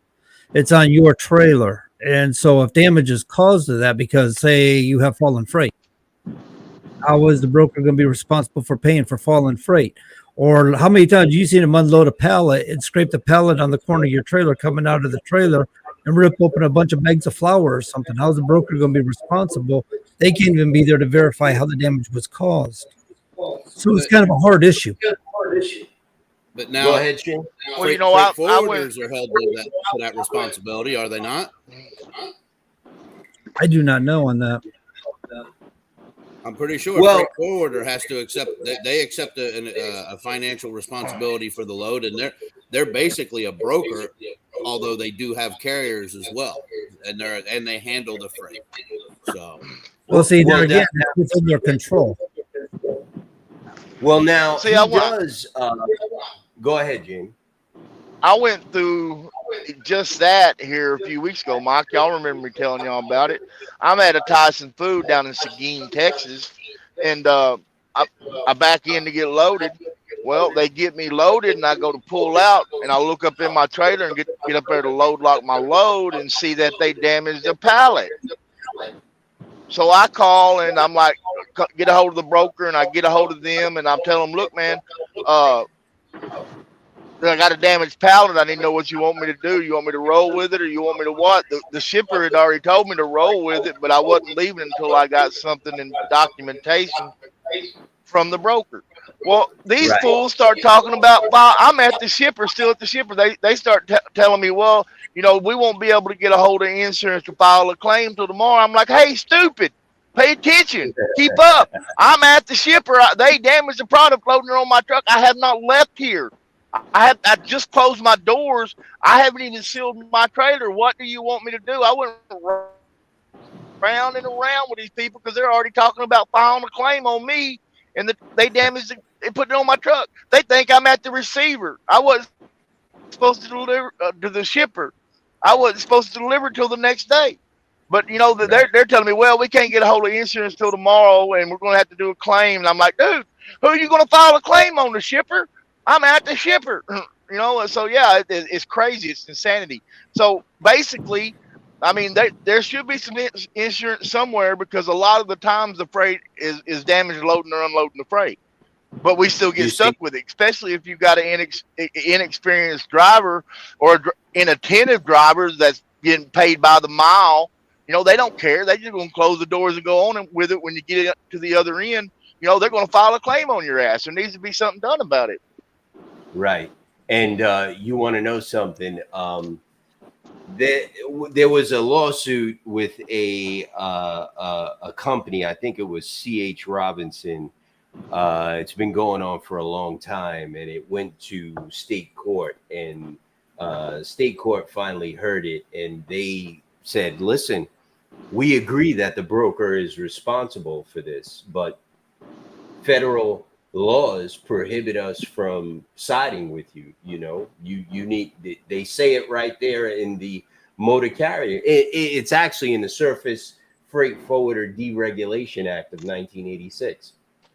No state court can charge a broker charge a broker with being responsible for a load, and it's wrong. You know what I mean? The state court said, look, the broker is at fault. He picked the carrier. He knew the carrier was not suitable to carry this load. He knew the carrier was new and didn't have the capability to carry this load. And it's the broker's fault. He picked the carrier. And you know why the broker picked the carrier? Because he was willing to do the load for shit money, right? But so in that respect, I think that's what Michael Kinsler is referring to. The broker should have to accept some financial responsibility for this load. And that brings us to S.2426, right? That law that's coming out, the one that I think Chris's congressman is trying to push, S.2426, the Motor Carrier Safety Selection Standard Act of 2023, right? That is your senator, right, Chris Crapo? Yep. And Deb Fisher of Nebraska. Crapo of Idaho and Deb Fisher of Nebraska. The Motor Carrier Safety Selection Standard Act of 2023. Basically, all that is government-funded Carrier 411. Yep. Okay. Yeah. It's trying to put the blame of bad carriers and bad owner-operators on the industry. When it's really the broker's fault for picking these guys to carry these loads in the first place. And the reason they're picking them is because they're new. They're willing to take these loads for garbage money. Whereas an experienced person be like, I'm not doing that. I'm not doing a 45,000 pound load up hills and down valleys and 6 days worth of driving for $1,900. But, you know, some guy that's been doing this for a month might say, yeah, okay, I'll do that. So I think what he's saying is basically, yeah, brokers should have some financial responsibility in it. Why should it all be? Go ahead, Chris. I think the shipper and the receiver should hold some of the responsibility as well as the broker, because I've even had some loads where the pallets were damaged up in the front where you're not even going to see it because we're not allowed on the docks anymore. Not since COVID. See, now you're talking about a whole That's just different an thing excuse. because they're putting damaged Donna product. stipulates. Yeah, they're already putting damage onto our trailers. And they tried to do a claim on me. And not only that, then there was missing product as well. And they held my receivables with my factoring because the broker wouldn't pay out until he heard from his customer whether they were going to file a claim or not. And I told him, how is there a claim? It was a drop trailer for one. It was a meat load out of Kansas at a National Beef. Yeah, National Beef. It was National Beef. So I had to drop the trailer, had to wait for them to load it, package, load, all of that. There was broken 20 pallets and missing products. You see, That's a 24-hour drop thank trailer. Thank you, Chris. You see, this is exactly it right here. Brokers carry insurance. Carriers carry up. Anyway, I moved forward a little bit because we've been in this for 2 hours now. But if you read here, it says because they are not ordinarily involved in physical transportation of freight. In the last few years, however, transportation sector has witnessed the genesis of cargo liability and personal injury litigation against freight brokers. Most of these suits result from brokers hiring unauthorized and uninsured carriers. Regulations are needed to allocate responsibility for cargo loss and personal injury among common carriers and freight brokers, because carriers have the primary responsibility for physically transporting freight, and because they are already required to maintain minimum levels of insurance, the proposed regulation continues to place the primary liability for cargo loss and personal injury claims on carriers. Conversely, brokers who do not ordinarily transport freight should be held liable only when they hire unauthorized or uninsured carriers. And the following regulation allocates responsibility for cargo loss and personal injury claims and requires brokers to maintain a sort of excess insurance for those cases where they hire unauthorized and uninsured carriers.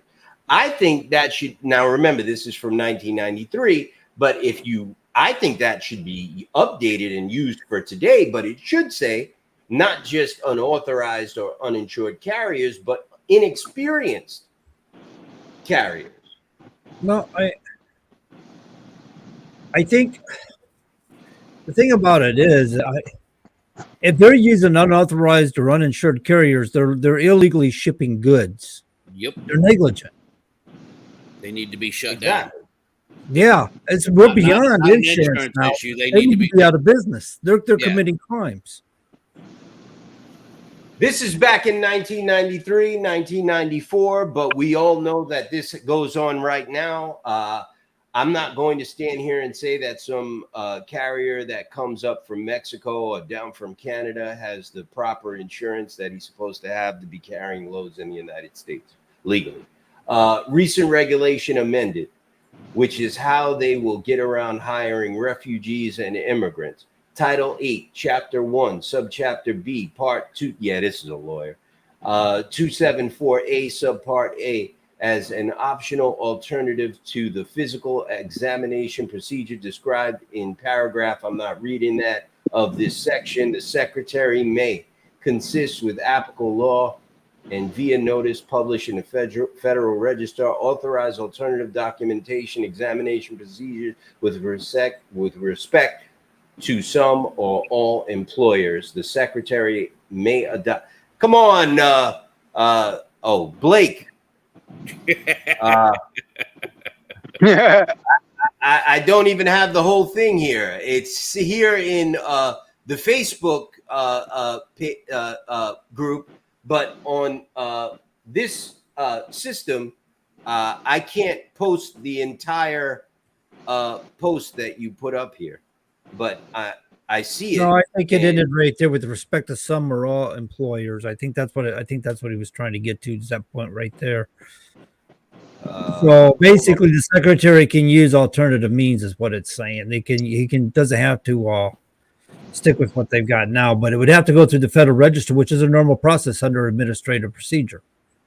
Got you. We've got a couple of other comments here. This is for the wake-up calls in the middle of the night for you, Mike, when you're trying to sleep, and you, Chris, and Jamie, from those guys calling you to find out, are you there yet? Like an Ice Cube movie. That's really all I got on this for today. I didn't want to do more because I thought that was enough content on that, and I wanted to show the parallels between what we already know and what we are talking about today. Associations like NOAA and John's Association and James and Billy. By the way, Billy was supposed to be on the show tonight. He sent me a text message, but he'll probably be on some other time. You know, it's what we've been screaming about, what everybody's been screaming about. None of this is new. You know what I mean? None of this is new. And it's all been known to the government. It's kind of like, you know, we need ELDs to make the roads safer. No, you don't. And you knew that back in the 90s when they did the study with J.B. Hunt. ELDs don't make the road safer. Paying people what they're supposed to be paid and not forcing them to have to live on the road for months at a time makes the road safer. That's what makes the road safer, not ELDs. Exactly. You know what I mean? So, you know, and this is another study from back in the 90s that they did. And they knew that ELDs weren't being suggested to make the road safer. Why were ELDs being suggested to make the road safer if they already knew it wouldn't make the road safer? Go ahead, Shane. Go ahead, John. You hit it on the head, man. If it was about safety in the first place, they would have fixed the hours of service rules before they would have implemented the ELD. The ELD is nothing more than a device to collect data. And you're providing that not for free, but you're paying to provide that to them for free. So now you're a sucker, right? Even bigger sucker now, right? You're paying for them to collect information on you. And you know that right now there was that article in FreightWaves where the FMCSA announced that they're going to be looking at the overtime rule or whatever, and they're going to be using ELD tracking records to do it. So they're looking for people for this study, and they want comments on this to be given. And the company that they're using to gather this information, I know this guy. He's a psychopath in California. He works with what is this ELD that I have? Motive. He works with Motive. I forget the guy's name. Hold on, let me get it here. He sent me an email a couple of days ago. He got a little Speed Gauge. Are you guys familiar with Speed Gauge? No. That's the company that the FMCSA is going to be using to collect the data for this overtime study. This guy has a one-man shop in California. I swear to you, I spoke to him on the phone. He's a nut job. He's a psychopath. Call the guy up. He answers on his home phone like he's like some lunatic living in his basement. He works with Motive.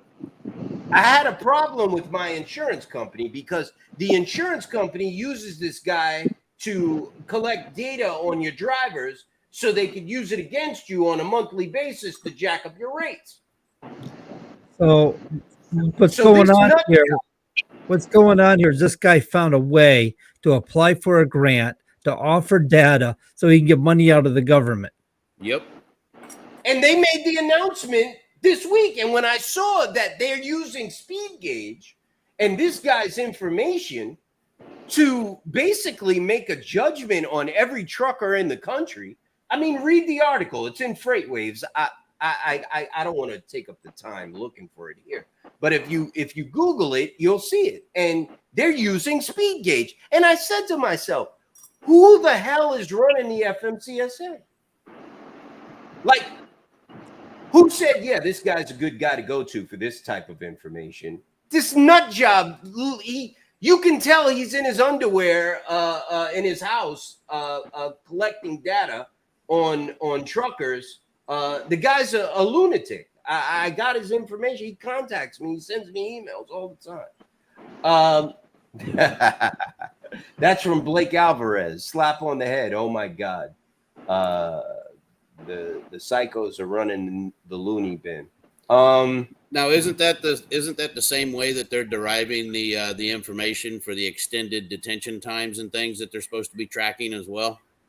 Right. That's exactly the report I'm talking about. You can find it on Google. They amended it so they can use a very vague reason to waive required docs, allowing them to work beyond a stipulated time or operate within the country. We're talking about the rule for Mexican and Canadian carriers to operate in the United States. Michael, you want to add to that? Okay. Chris? I really don't have anything to say on that except, we should have crosstalks at the border. That's it. Period. It makes sense. I don't understand why that never was the case. I mean, it makes sense. You won't let them come over here to live, but you'll let them come over here to work forever without any audits or anything like that. So yeah, it makes sense to me. Like, why would you let them bring a 80,000-pound load into the country and then disappear and go to Disneyland and do whatever the hell else they want? You know what I mean? Like, what? Jamie, go ahead. You're from Texas. Man. I've got I deliver when I go down there and I run down there regularly. I deliver to transfer facilities, crosstalks. And I'm there and I wait on a Mexican truck to come over. They load it out of my truck onto the crosstalk into a Mexican truck and send it over. A lot of times when I load out, it's the same procedure. So, there's plenty of crosstalks down there in transfer facilities. They're huge and they're really super nice buildings. So, the facilities is there to do it. I had something I wanted to throw out there and on what you was talking about, Mike. We can bat this question around because this is a question.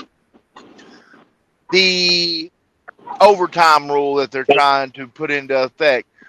So how is that gonna? And me and Mac has went around and around on it because I understand that we're labor and how it works, but my question is always the same thing: how are we gonna in people that are actually independent owner operators or small carriers that operate like I do? I drive my truck, my cousin drives his truck. How are we going to get overtime? What, are we going to go to the broker and say, hey, man, I'm on overtime. You've got to pay me overtime to haul this load. How's that going to work? That's more than likely why it'll never get passed. So no, what that's about is for company drivers. You're a business owner, therefore you're your own employee, or you're just a business owner doing the job. It wouldn't apply to you. Or you're going to have to pay yourself overtime if they actually make a law and you declare yourself as an employee of your business. You have to pay yourself overtime. Hell, I can't pay myself straight time right now, brother. I know, Jamie. Hold on, I got an answer for you. John is absolutely right. We knew that the HR 7517 was for company drivers, but when we asked Rep. Jeff Van Drew to reintroduce it, we asked him to reintroduce it with new language that would cover owner operators. So we're working on that right now, and we do have a fix for that, and we got you, brother. We're working on that, and that was the reason why you saw that press release by the FMCSA in FreightWaves. That information needs to be compiled. We're working on it, brother. They're reintroducing it next month. Okay. I'm calling them freight crazy. It's all crazy as shit over there. It's not FreightWaves anymore. It's freight crazy. You're right. Hold on 1 second. Last thing I want to put on the screen here. This was the suggestion that I skipped over. He makes this suggestion. A trust fund. What he suggested back in 1993 was that since freight brokers were intermediaries handling large amounts of money, they should have to put a trust fund to the side, on the side, where that money is held and no one can touch it until the transaction settles. James Lamb makes a similar suggestion in his legislation in that I don't remember the name of the legislation that James Lamb has out there right now. I don't know, John. Maybe you could help me with that. What is it called? I'm not It sure. is called the Transportation Intermediaries Accountability Bill. If you read it, James Lamb makes a similar suggestion in there, which I do not agree with either, because he actually makes the suggestion, and he also in tandem says freight brokers should have a lower bond, but have to have a trust fund on the side. So let me go on here. Intermediaries are charged with managing large sums of money for other parties. It is essential, therefore, to ensure that they handle such funds with the utmost care. Lawyers, stockbrokers, and real estate brokers are required to keep the funds they collect on behalf of other parties in a separate account and are prohibited from commingling these funds with their personal money. In the current deregulated marketplace, freight brokers are not required to maintain separate accounts for the money they collect from shippers. There is also no ban against commingling of funds. As a result, dishonest and undercapitalized brokers are collecting funds from shippers, and instead of remitting the money to carriers, they are using it for personal expenses. The following regulation is leveled at this misconduct. So he is suggesting that a trust, I forget what they call these separate accounts. Escrow account. Escrow account. Thank you, Shane. Be a rule for freight brokers. This is back in 1993-94.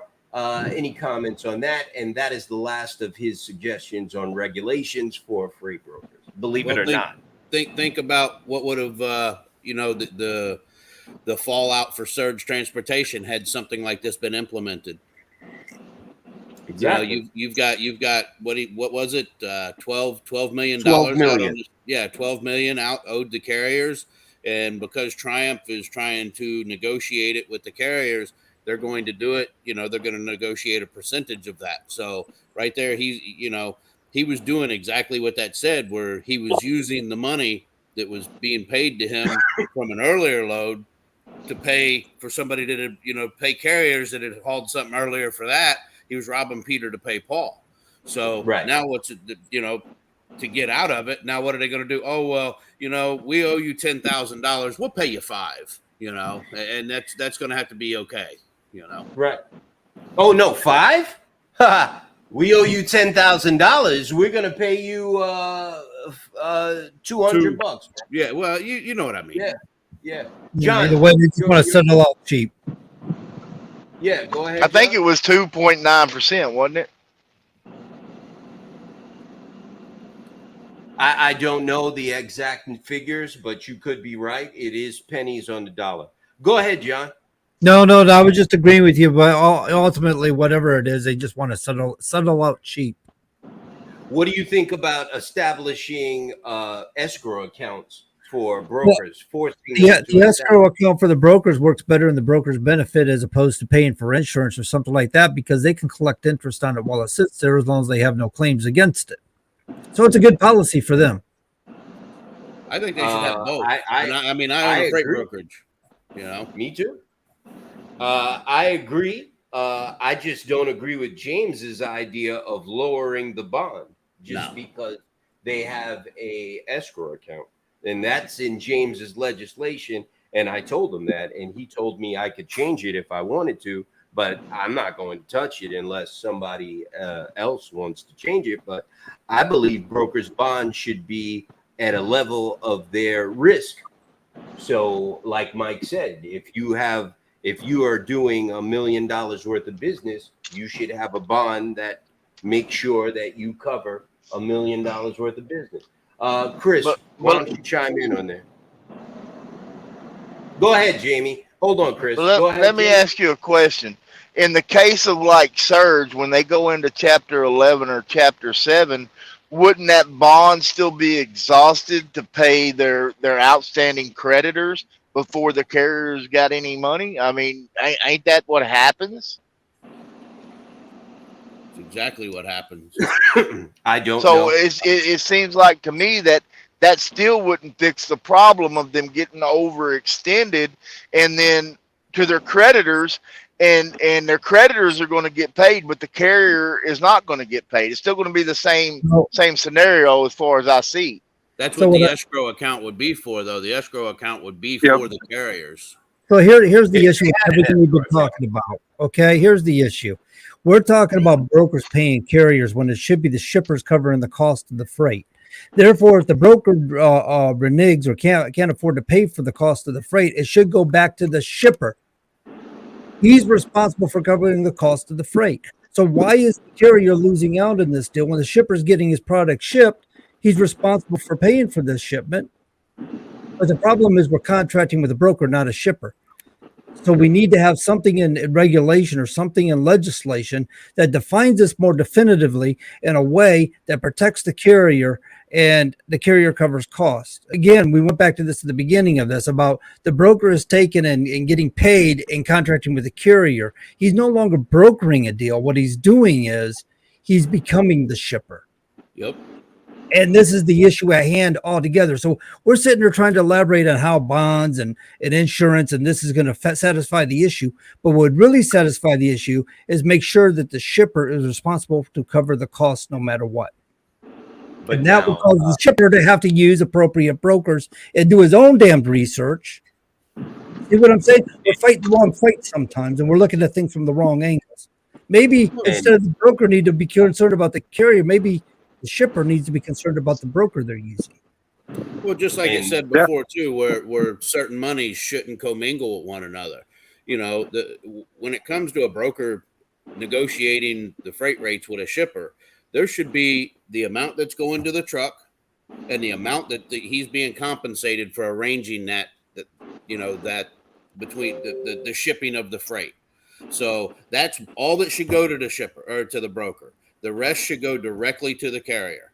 I mean, it's, this stuff where, okay, yeah, I'm going to take 70% of the load because I can find some half-ass carrier that'll do it for me. That right there is wrong in itself. When you negotiate, I mean, listen, that's the way I've got mine set up is when I negotiate with a shipper, look, this is the rate that's going to the truck. This is the rate you're paying me to arrange that. So getting back to the whole thing about brokers vetting carriers, the FMCSA has said, I've got the insurance requirements. They've said, I've got all the abilities to haul that freight when they gave me that DOT authority. So why is the broker got to vet me? Well, the FMCSA has already done that job. Agreed.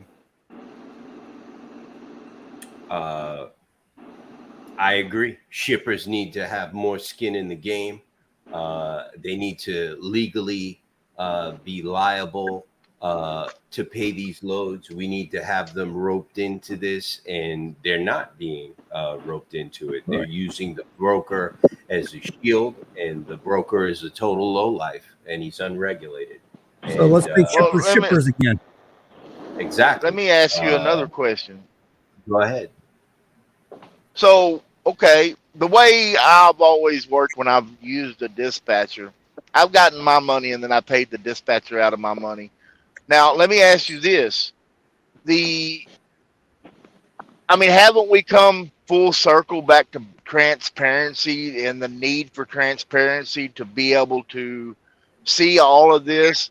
And then actually, if you see a broker did not pay you and you know what you got coming, wouldn't that be fraud? If you actually had the data and the information to prove what they done? You're making your agreement to do the load for a rate. It doesn't matter what the broker gets paid, right? So the concept about transparency is for integrity. It gives me an idea of what rates are paying and what I should be negotiating for, as opposed to, you got to understand, if you're negotiating, the broker's got to have some sort of profit in it. But he shouldn't have 80% of the profit. So that was, to me, that was the whole concept of transparency. It replaces the whole thing about rate bureaus when they did that. I think that's what it was for, is when they replaced rate bureaus, it was supposed to accommodate us. Now, there is a law. Any carrier that's making a gross revenue of $350,000 or more a year has to report their earnings to the United States Department of Transportation. We can do our own damn research through a FOIA and get this information ourselves and start putting that information out there. What is the average rate? What is the average cost? You know, I don't know how they calculate the money, how they calculate everything, what you're going to get in return in this FOIA, but we need to take some initiative on our own and start calculating the cost of what freight's moving, what it's paying, and giving an idea to those out there who are disadvantaged what they should be charging. Well, I've already John started down that road. John is 100 on that one. Yep. I'm going to say that right now. And I want to say one last thing, and then I'm going to shut my mouth and give the floor to you guys. One thing Mr. Kinsler, professor of law, Mr. Kinsler points out that I like here. Proposed regulation number 4, freight charges collected by a broker from a shipper or consignee are held in a fiduciary capacity for the benefit of the authorized carriers, which transported the freight. These funds shall be maintained in a separate account and shall not be commingled with the personal funds or other types of funds.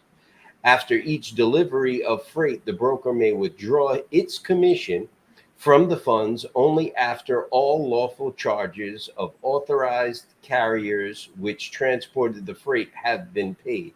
Failure to comply with this regulation may result in revocation of authorization, fines, and my personal favorite, imprisonment. Nice. That is the first time I've ever seen anybody propose one of these lowlives go to jail. What do you guys? I'm going to pass that one around the room, and I will park it right there. John, I'll start with you. Go ahead. Commission is a payment. So when we're talking Yes. about commission, we're talking about a set payment, right? We're talking about, hey, I'm going to broker this deal. I'm going to do it for $150. Right. And here again, instead of, or percentage. So if I'm charging 5% and it's a $5,000 load, I'm taking 5%, right? So whatever. Right. I just don't have the capacity right now to calculate it for you. $250. Huh? 500? $250. You take your money. 150. There you go. Take your money after the carrier receives the balance. Then you get your money out of the account. Right. So and we're talking, and every time we're talking about with brokers, we're talking about here again, they're becoming the shipper. They're taking a $5,000 load and they're offering you whatever you're willing to take for it. It's usually as cheap as hell. And then withhold information. That's the thing about not having transparency is they have all the information. They're withholding that information. So when you're negotiating, you really don't know what you're negotiating on. You're disadvantaged. You're negotiating blindly. That's what I keep telling everybody. You have no idea what the worth is in that particular transaction. You have no idea what that shipper is willing to pay to have that load moved. You have So when I hear commission, I hear that it's a job, and the job pays a rate. And so this whole nonsense about the broker acting as the shipper and being able to keep the lion's share of the profit is just ridiculous to me, because that's not a commission. That's not a commission at all. They don't So- call it one. They call it what they took. Shane, go ahead. I see you getting ready. They call it Well, margins. I mean, with the transparency too. I mean, you know, like you're saying, you don't know what the commission's going to be. All right. Well, you also don't know how many agents are picking out of that commission. You don't know how many times that thing's been brokered. I mean, let's look at TQL, Landstar. I mean, they're inner office, triple, quadruple brokering, and each agent that's got a piece of it or handed it to the next is getting, you know, reaching in there and dipping some out of it. You know, transparency is going to eliminate all of that as well. That's why it's important for everybody to back this Look, the FMCSA is going to have that ruling either next month or October. It's going to be coming, and it's important for us to apply pressure and let them know if they go the other way, there's going to be some hell to pay. We're not taking it laying down. It is important for you to contact your congressman and senator in Washington and let them know we want transparency. Contact the FMCSA, and we want transparency. Michael, go ahead. I see you getting ready. It looks like you may have something to say. Go ahead, Michael. Oh, I have a lot to say, but we're on a live. Yeah.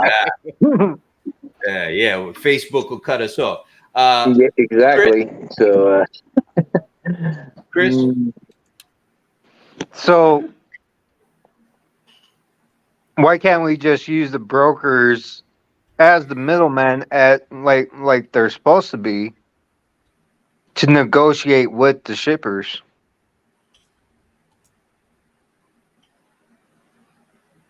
that's pretty much what we're doing right now, Christopher. Except they're not negotiating in good faith. Yeah, They are exactly. negotiating with shippers. They're negotiating with shippers, but they're negotiating on their behalf, not ours. Do you understand what I'm saying? And that's why I'm saying why aren't we in that negotiation? Well, that's why we're asking for transparency, and that well, I understand where you're going, and that's going to fall under broker reform, and we're gonna have a whole slew of shows on that. We're working on that right now. That's going to fall under broker reform. We've got a listener or watcher who says this is just like real estate with escrow and transparency. Exactly. It is what it is. Look, I've worked in the financial industry.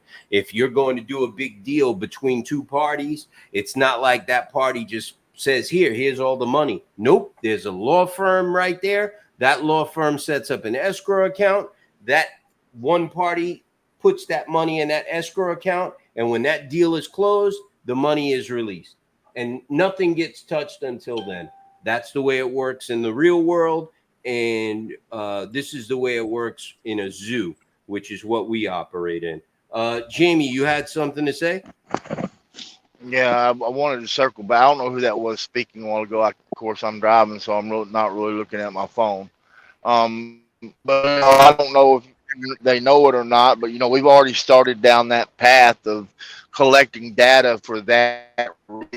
I got Blake working with me on collecting data from carriers on rates on lanes directly from their rate con, so it can't be refuted.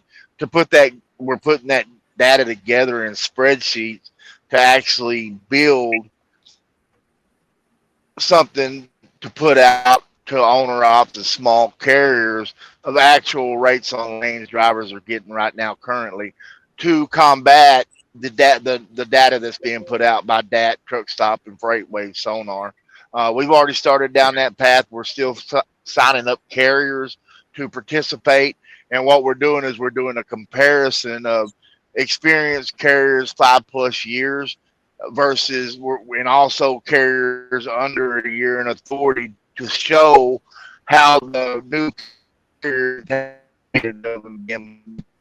become new. We've all gone down that path. It's in motion. We've got all the binding legal paperwork drew up to protect all the participants and us. The data won't be used for any other reason. But we started down that path. And we're needing more carriers to come in and participate. I want a bunch of carriers participating in this, and then we can actually put out accurate data. Because what I can tell you personally, these averages, I pay zero attention to them. I don't even subscribe to the board that's got the averages because I know it's bullcrap. And I don't never run for what the average says on that lane. I always get $1.50 a mile more, or I'm just not going to move my truck. And a lot of owner ops of small carriers are doing just that.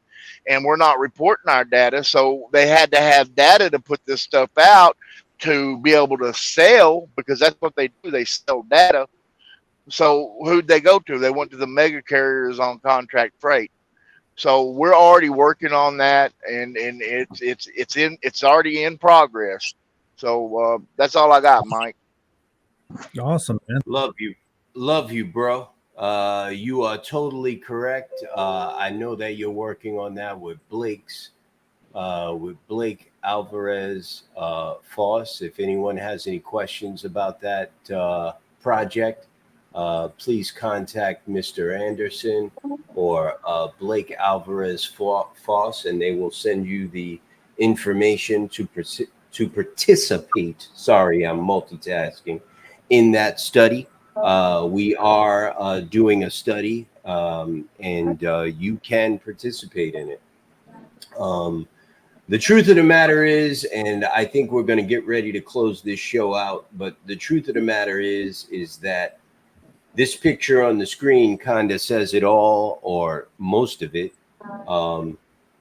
Eventually, this is what it's going to have to come to. And we are going to have to make a choice. We're either going to continue to ask like we've been doing for 43 years, or we're going to start to tell.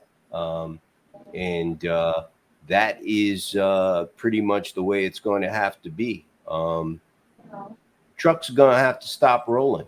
And we're going to have to start making some moves and putting our money where our mouth is, and our, how could I put it? I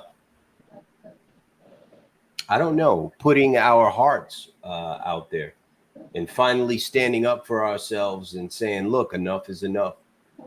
It's going to have to come to a shutdown eventually, a full, complete, and total shutdown. Shut down the supply chain. That's what it's going to have to come to. And if the people in Washington continue to ignore us and treat us like we're, fools, and keep trying to tell us not to believe what our eyes and ears are showing us and what we're hearing, that's what it's going to have to come to. Because I ain't doing no loads for no $1.20 a mile ever again. I did them back in 2017. But remember, I was paying, 2017, 2018, I was paying $2.47 a gallon for diesel fuel. I'm not paying $5 a gallon for diesel fuel and doing no loads for less than $2 a mile, $2 a mile. I ain't doing no loads for less than $3 a mile, paying almost $5 a gallon for diesel fuel. And for any administration to stand there and allow that to happen, that right there is a dereliction of duty. What happened to the the fuel surcharges? I mean, those should have been implemented a long time ago. They were. They took them. Well, The brokers took in the broker's pocket, brother. Now, when you see a fuel surcharge, that was it. That was figured in the rate. Yeah. You know what? Yeah. Now, going back to if you look at that, it actually says right there. This is also your fuel surcharge. It says right on the damn thing when it says for the freight rate, and that's full of shit. It's like I'm gonna add to Jamie. The fact of the matter is I don't care where the data came from, because it isn't correct in any manner. It isn't correct for the contract freight. It ain't correct for any freight. Ain't nobody moving it for that shit rate. It's coming from the TIA, and they're sending a newsletter out saying this is what we're going to do today. Period. End discussion. That's it. That's where the rates are coming from. So they're market manipulating. Is that what you're saying? Exactly. I have seen the damn letters. I don't have them anymore, and I don't have access to them, but I have seen them. They are sent out like every other week or whatever. This is what we're going to be doing. We're trying to push the rate down. We're trying to do this. We're trying to do that. If you're a member of this association, you're going to need to do this so that we can survive. That's it. I mean, it's out there. I wish I could get the notes. They will not even talk to me anymore. I had friends that were brokers that had these notes. I have seen them with my own eyes. I got something for you before we close it out, and this should upset a lot of you. 1 second here. Going back to Jamie's the information they're putting together. I mean, I know it's more entailed, but what's the possibility of taking those same lanes that you're showing what you guys are getting, experienced drivers, and showing exactly what DAT or Truck Stop is saying that, that the average rate is? We are doing that as well. We're keeping up and tracking the averages from the same lanes on the day of that these lanes was moved. It's all in we got pretty extensive with it. We want accurate information. That's the one thing.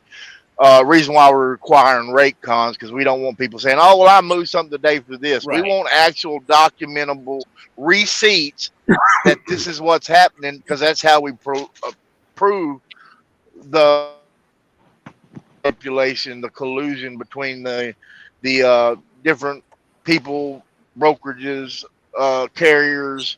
You know, because that's I believe it wholeheartedly, because I read what these people say, and I've actually got them to expose themselves. You know, that it's not only the brokers and TIA, but it's the mega carriers that are colluding with these people to push us out of business, because that they're the ones that's going to benefit, right? So they feel, okay, well, we can drive down the rates and put them out of business. But what happens when they put us all out of business? Do you think they're going to keep the rates low? No.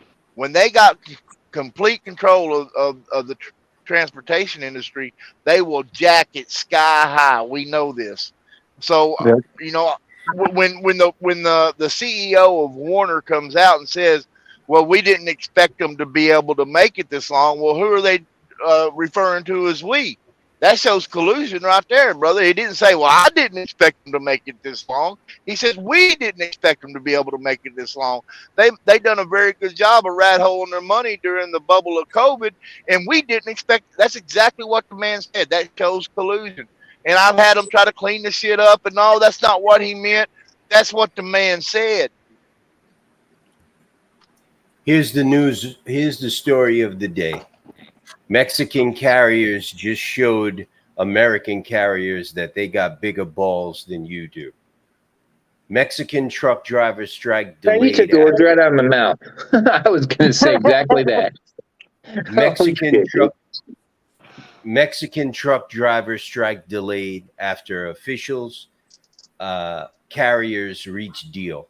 Mexican Trucker Alliance had scheduled major protests, blockades, a potential strike and protest by cargo truck drivers on roads across Mexico has been postponed after the Mexican Alliance of Carrier Organizations reached an agreement with authorities. I think I'm going to join their association. They obviously have members that, you know, great members. I think I want to be a member of their alliance. I'd be curious what that agreement was. The threat of a nationwide strike and protest by cargo truck drivers in Mexico has been postponed after federal authorities showed a willingness to listen to the truckers' demands, according to officials from the Mexican Alliance of Carrier Organizations. AMOTAC had scheduled demonstrations across the country for Tuesday and Wednesday, aiming to spotlight issues affecting truck drivers, cargo theft and violence, operating costs, compliance, vehicle registration, excessive toll fees, extortion by authorities, and more. We decided to postpone our protest for 3 months because we saw the goodwill of the federal government to attend to our needs. Rafael Ortiz, AMOTAC's president, said in a news release, "We will use this same time with the intention of evaluating the National Guard's work on the roads of our country. One of the major agreements includes the country's National Guard meeting monthly AMOTAC officials to create enhanced safety measures on the country's roadways to combat cargo theft and National Guard overseas protection of Mexico's highways. Other concessions made by authorities with AMOTAC include the free use of emergency ramps on federal highway network, the government refraining from fining cargo trucks based on their model year and validating nationality distributed digital licenses for cargo trucks in every state and municipality." Well, there you have it. While we talk, they get things done. So way to go last week to everybody that turned those keys and went to work when we called for a shutdown. what else can you do? I actually knew about this strike. I think John, you knew about it too, right? Billy helped organize it, and he has people down in Mexico, and Billy Randall of TMJ, Truckers Movement for Justice, is a member of our alliance, and obviously, we're on the right track. But right before I read that news article, that is what I posted on the screen. It's going to come a time where we're going to have to grow some nuts and shut the country down, shut down the supply chain, because obviously our brothers in Mexico know far more than we do about getting our rights, getting their rights to operate safely, freely. They know a lot more than we do about how to get that done. It's how they think. They think differently than we do. They pack up. We've seen that with the Sikhs too. They have a sort of like a chain of command that they follow within their communities, and they're very tight knit. We're here in the United States. We're very independent minded, and we segregate. We don't get tight knit. We don't group together like the old unions used to do. Remember the unions before they broke them, like we were talking about earlier? Exactly. They were very much into a brotherhood. They call it brotherhood for a reason. Very tight knit. So we have a hard time organizing these things here in the United States. A lot of our issues right now are marketing. We want to call for a shutdown or a strike. We got 7 billion people, 8 billion people, or million rather, in the industry, and 3.4 to 6 million of them are truck drivers. It's a lot of people to try to reach and cover. We got to get it. Well, 81% of them make up small carriers. That's a lot of people. We got 25% of we do really, really good. We'd only need between 15 to 25%. We could probably do something like that. Yeah. I'm going to close the show out on that. I'll give everyone final thoughts. We'll start with you, Shane, and work around the room.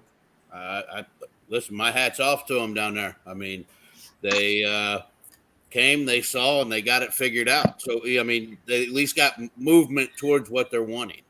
It's better than what we can say here.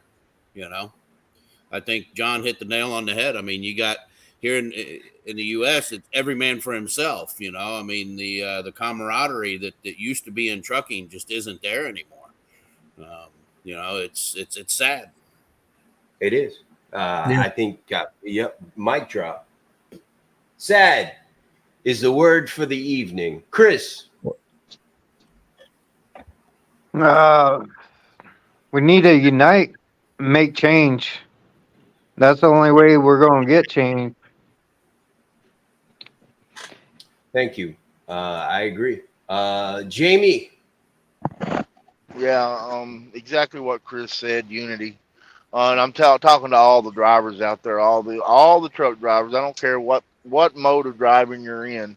All of us need to unite, because when we unite, we got the power. Here's the truth of the last 2 weeks. We have seen movement. We have made things happen in the last 2 weeks because we made Freightways come out and change their platform. We made that shut down their platform so they could take a look at their analytics. We got the rates back up where they need to be, or not where they need to be, but we got them up. So, what we're doing is working. We need people to unite behind us, because we're going to keep screaming. We're going to keep thumping our chest, and we're going to keep putting the truth out and breaking these people's narrative. The more numbers we have, the more power we have. I've got a pretty big following. I've got 10,000 people. I've got a pretty good reach. Between Facebook and Twitter, I can reach out to 10,000 people. And how many people do them 10,000 reach out to by sharing my stuff? That's what it's about. That's the reason why I'm nailing these hashtags, and I'm nailing these at the handles, because it goes all through the metaverse, Google, all the way back to Google. When you do that, it ties everything in, and then it snowballs. So it's important while we're doing this and we're retweeting and sharing. The best way to do it is a quote tweet on anything you want to retweet, and hit them hashtags and hit them ads. The people that I'm hitting the ad handles on, that I'm tagging in this stuff, aren't necessarily um, people that are supporting us. I'm hitting the ones that were fighting with it too, so they're seeing it all. You know, that's one thing we've seen in the analytics. When you go back and look at the analytics, these people will not grace us with their presence. But you know what? They're listening, they're hearing, they're paying attention to what we're doing and what we're saying, or we wouldn't be getting any movement whatsoever. So it's important that we stay on that. It's working. MAGA mission has been a driving force, and there is just that is snowballing in itself, and we're right there with them. We're rolling together. You know what I mean? So it's important that we do that. You know, get the engagement, get the interaction. I guess I'm gonna go in and unblock the people I blocked, because even bad interaction is still interaction, and it still gets the word out because the public sees what you're doing and what you're saying. Yep. And I'll park it there, man. Thank y'all for letting me speak, dude. And if anybody needs to reach out to me, you know where I'm at. I've got about 160 more miles to get to where I'm going, fighting the weather, but you know, I'm here. Be safe. Thank out there, y'all. brother. Yep. All right, man. Thank you, Jamie. Go ahead, ADD. Well, I'm Yeah, me too. Well. I gotta find something to Google, so I have something to say. I swear to God. I mean, we put all this together. We put a lot of hard work into it, and you know, it's we're going forward. But I mean, Mexico just showed us, you know, how long did it take them to get shit done? You know, I mean, they announced it and shit got done. I mean, obviously the government's listening to them.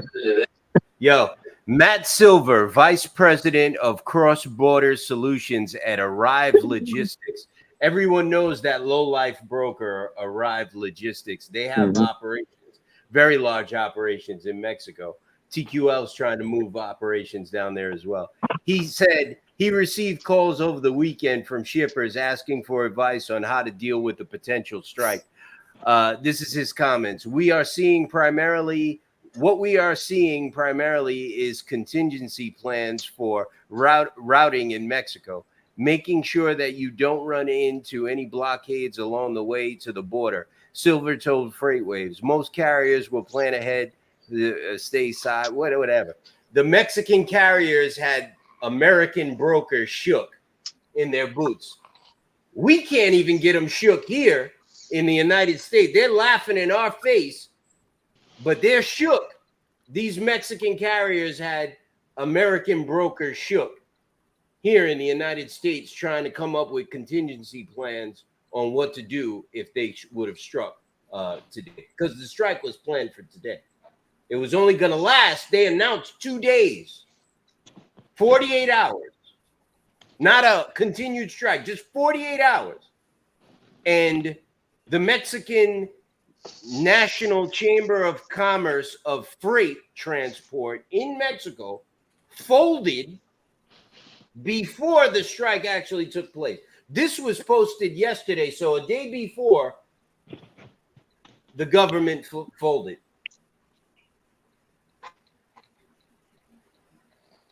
Go That ahead, shows Mike. you who's taking all the cheap rates. Yeah, that shows you. Yeah, they're taking the cheap rates, but they got somebody. Listening. That's why they listened and negotiated. Yeah, you're probably right. No, Go I got ahead, two things I want to say about that. I think maybe we need to get somebody that speaks Spanish so that we can get, you know, half of our fleet, half of the United States fleet to, you know, join up with us. I'm just saying. Yeah, So you're probably right. listen, John, guys. got the floor. They invented something called Common Core Math. Do you think they did that because Common Core Math was going to be a better form of math for our children to learn? Do you think it was going to make it easier for them to do math? No. There's something called learned helplessness. And Common Core Math Wow, was this Western. learned helplessness, meaning they were conditioning them to be helpless in society, to be dependent upon government. And that's what we're at as a society of truck drivers. We've learned to feel helpless about ourselves. We're in a helpless situation. We're in a hopeless situation. There's nothing we can do about it. And we've spent too many decades in this mindset. Okay? What they did in Mexico is they were organized. Too many times we tried to call for a strike in the United States, and I witnessed with my own eyes. It wasn't an organized strike. It was just people yelling and screaming, "We got to shut them down, y'all." Yep. That's not going to work. We're going to have to actually have a real organized strike. And nothing against those that were trying to do something, because they were great people and they were really trying hard. But I think they were just missing some resources. I appreciate you, John. Thank you. You're totally right. It needs to be organized, and people need to actually put skin in the game and stand by it and come out and support it. If we shut things down, we need to shut it down. However, Ortiz warned that if meetings with the National Guard and other authorities don't produce satisfactory results over the next 3 months, AMOTAC could again call for a national strike. These are very important agreements that speak to us of the good. We will delay the strike a little, Ortiz said. It is definitely not canceled. It is postponed for 3 months. You know, he's basically letting them know. He's not asking, he's telling. You know what I mean? He's letting them know. If you don't produce results, we giving you some time. We still could shut this down. They're owner operator. They're carriers. They're not a union. They're not company drivers. They're carriers. Correct, John? I'm not sure if they're owner operators or carriers, but I'll take your word for it. That's what Billy Randall basically told me. These are Mexican carriers. They're not. That carries a lot more weight than just owner operators or drivers. But yeah, they're carriers, brother. These aren't company drivers. These are carriers, man. I guarantee you, if Schneider and Swift and them started talking about shutting down the government, would be listening. Don't count on it, but. Well, you know, the thing with Schneider or Swift is they only control 18%. I mean, the owner operators need to understand that we are the majority. When we figure that out, you know, we'll get it. But I mean, one of the things that I've ran into, you know, with what I do is a language barrier. And I feel that I need to start working on getting some other languages to reach the other entities, because the simplicity is that I got back like Qbert language one time when I was sending out my, because I don't know if you know it, but I'm the recruiting president for NOAA. And, you know, I was doing what I do, and I was sending out my flyers and stuff, and I got like Qbert language come back, and it said, suck my unit. Okay. When I put it into Google and translated it, instead of, you know, saying that back, Go ahead and clean them. I translated it. Clean them. I translated it, and by the time I was done working with that one person, now I kind of messed up because I was also in a room of like 7 people, because I had already texted 7 people at the same time, right? So I was actually pissing some people off while I was trying to talk to this guy in gibberish. And by the time it was all said and done, though, this guy wanted to learn English so he could join the association. And I kind of see that as a bridge we need to cross, because here in the United States, we have every entity sitting out behind that wheel, and you don't have to know English no more to drive. And that's, I mean, it's a regulation, but it ain't upheld. So, I mean, I think that's something that we need to work on as far as, you know, getting the word out there that that's what we're doing. Because I can tell you right now that 95% of the people that have their feet up on the dash had no idea that there was a strike. They didn't even know how to speak it. I mean, you know, I've stopped and helped people that, you know, they couldn't speak enough English to get TA over there to fix their truck, to get a mechanic over there. So I had to 3-way with their boss and TA so that I could get the message all the way across that they needed somebody to come over with a mechanic to get the damn truck out of the way at the Loves right there in Santa Rosa.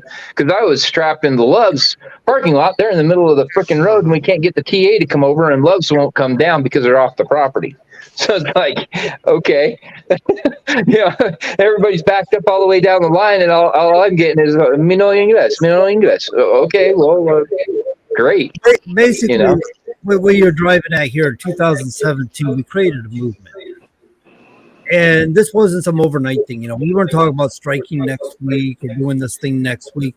We were probably about 6 months in the creation of that. And so word was getting around.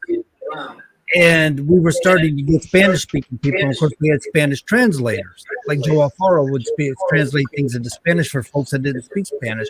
But prior to that, Joe Alfaro had a shutdown in Florida. So we had these events that had transpired. And these things added up to this movement, help build up the momentum that's needed. But once you get the momentum going and once you get people involved and the word gets out there, you're going to get people that speak foreign languages that speak one or two of those people speak English and translate for the rest. And they'll get involved. They'll absolutely they'll get excited. They'll get worked up. Hey, y'all, I got to bounce, man.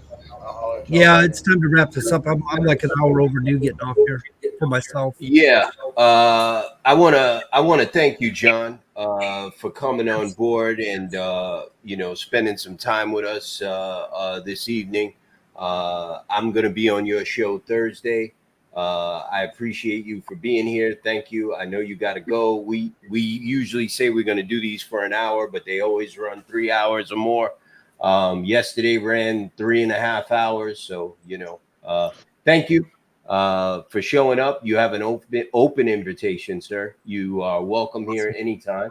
I'm going to send you a copy of this, and this gets posted on in the Facebook group, on YouTube, LinkedIn, and Twitter. So it gets posted all over the place. So, and Google. So thank you for being here. Chris, once again, my co-host, thank you. Shane, thank you, sir. ADD, Mike, thank you. Everybody have a great night. Thank you for being here. And remember, we do this every night. Please join us again. Thank you. Have a good night. Nice meeting you, John. Same here. They're good. You guys for having me. All righty. Yeah, thanks, John. Thank you, everyone, for being here. Closing out the show. You know how to get in touch with us, or if you need to speak with us or any questions, you can always join the National Owner Operators Association at www.tnooa.com. Once again, look out for our fuel card that should be coming out soon. Fuel card comes with all of these add-ons, tire program, up to 52% off on tires all over the country, as well as the preventative maintenance program. It's a real fuel card, so there's, that you don't have to, it's not prepaid. Also helps you fix your credit, so be on the lookout for that. And, thank you for being here. We'll see you tomorrow, and have a good rest of your night. And we'll see you tomorrow. Thank you.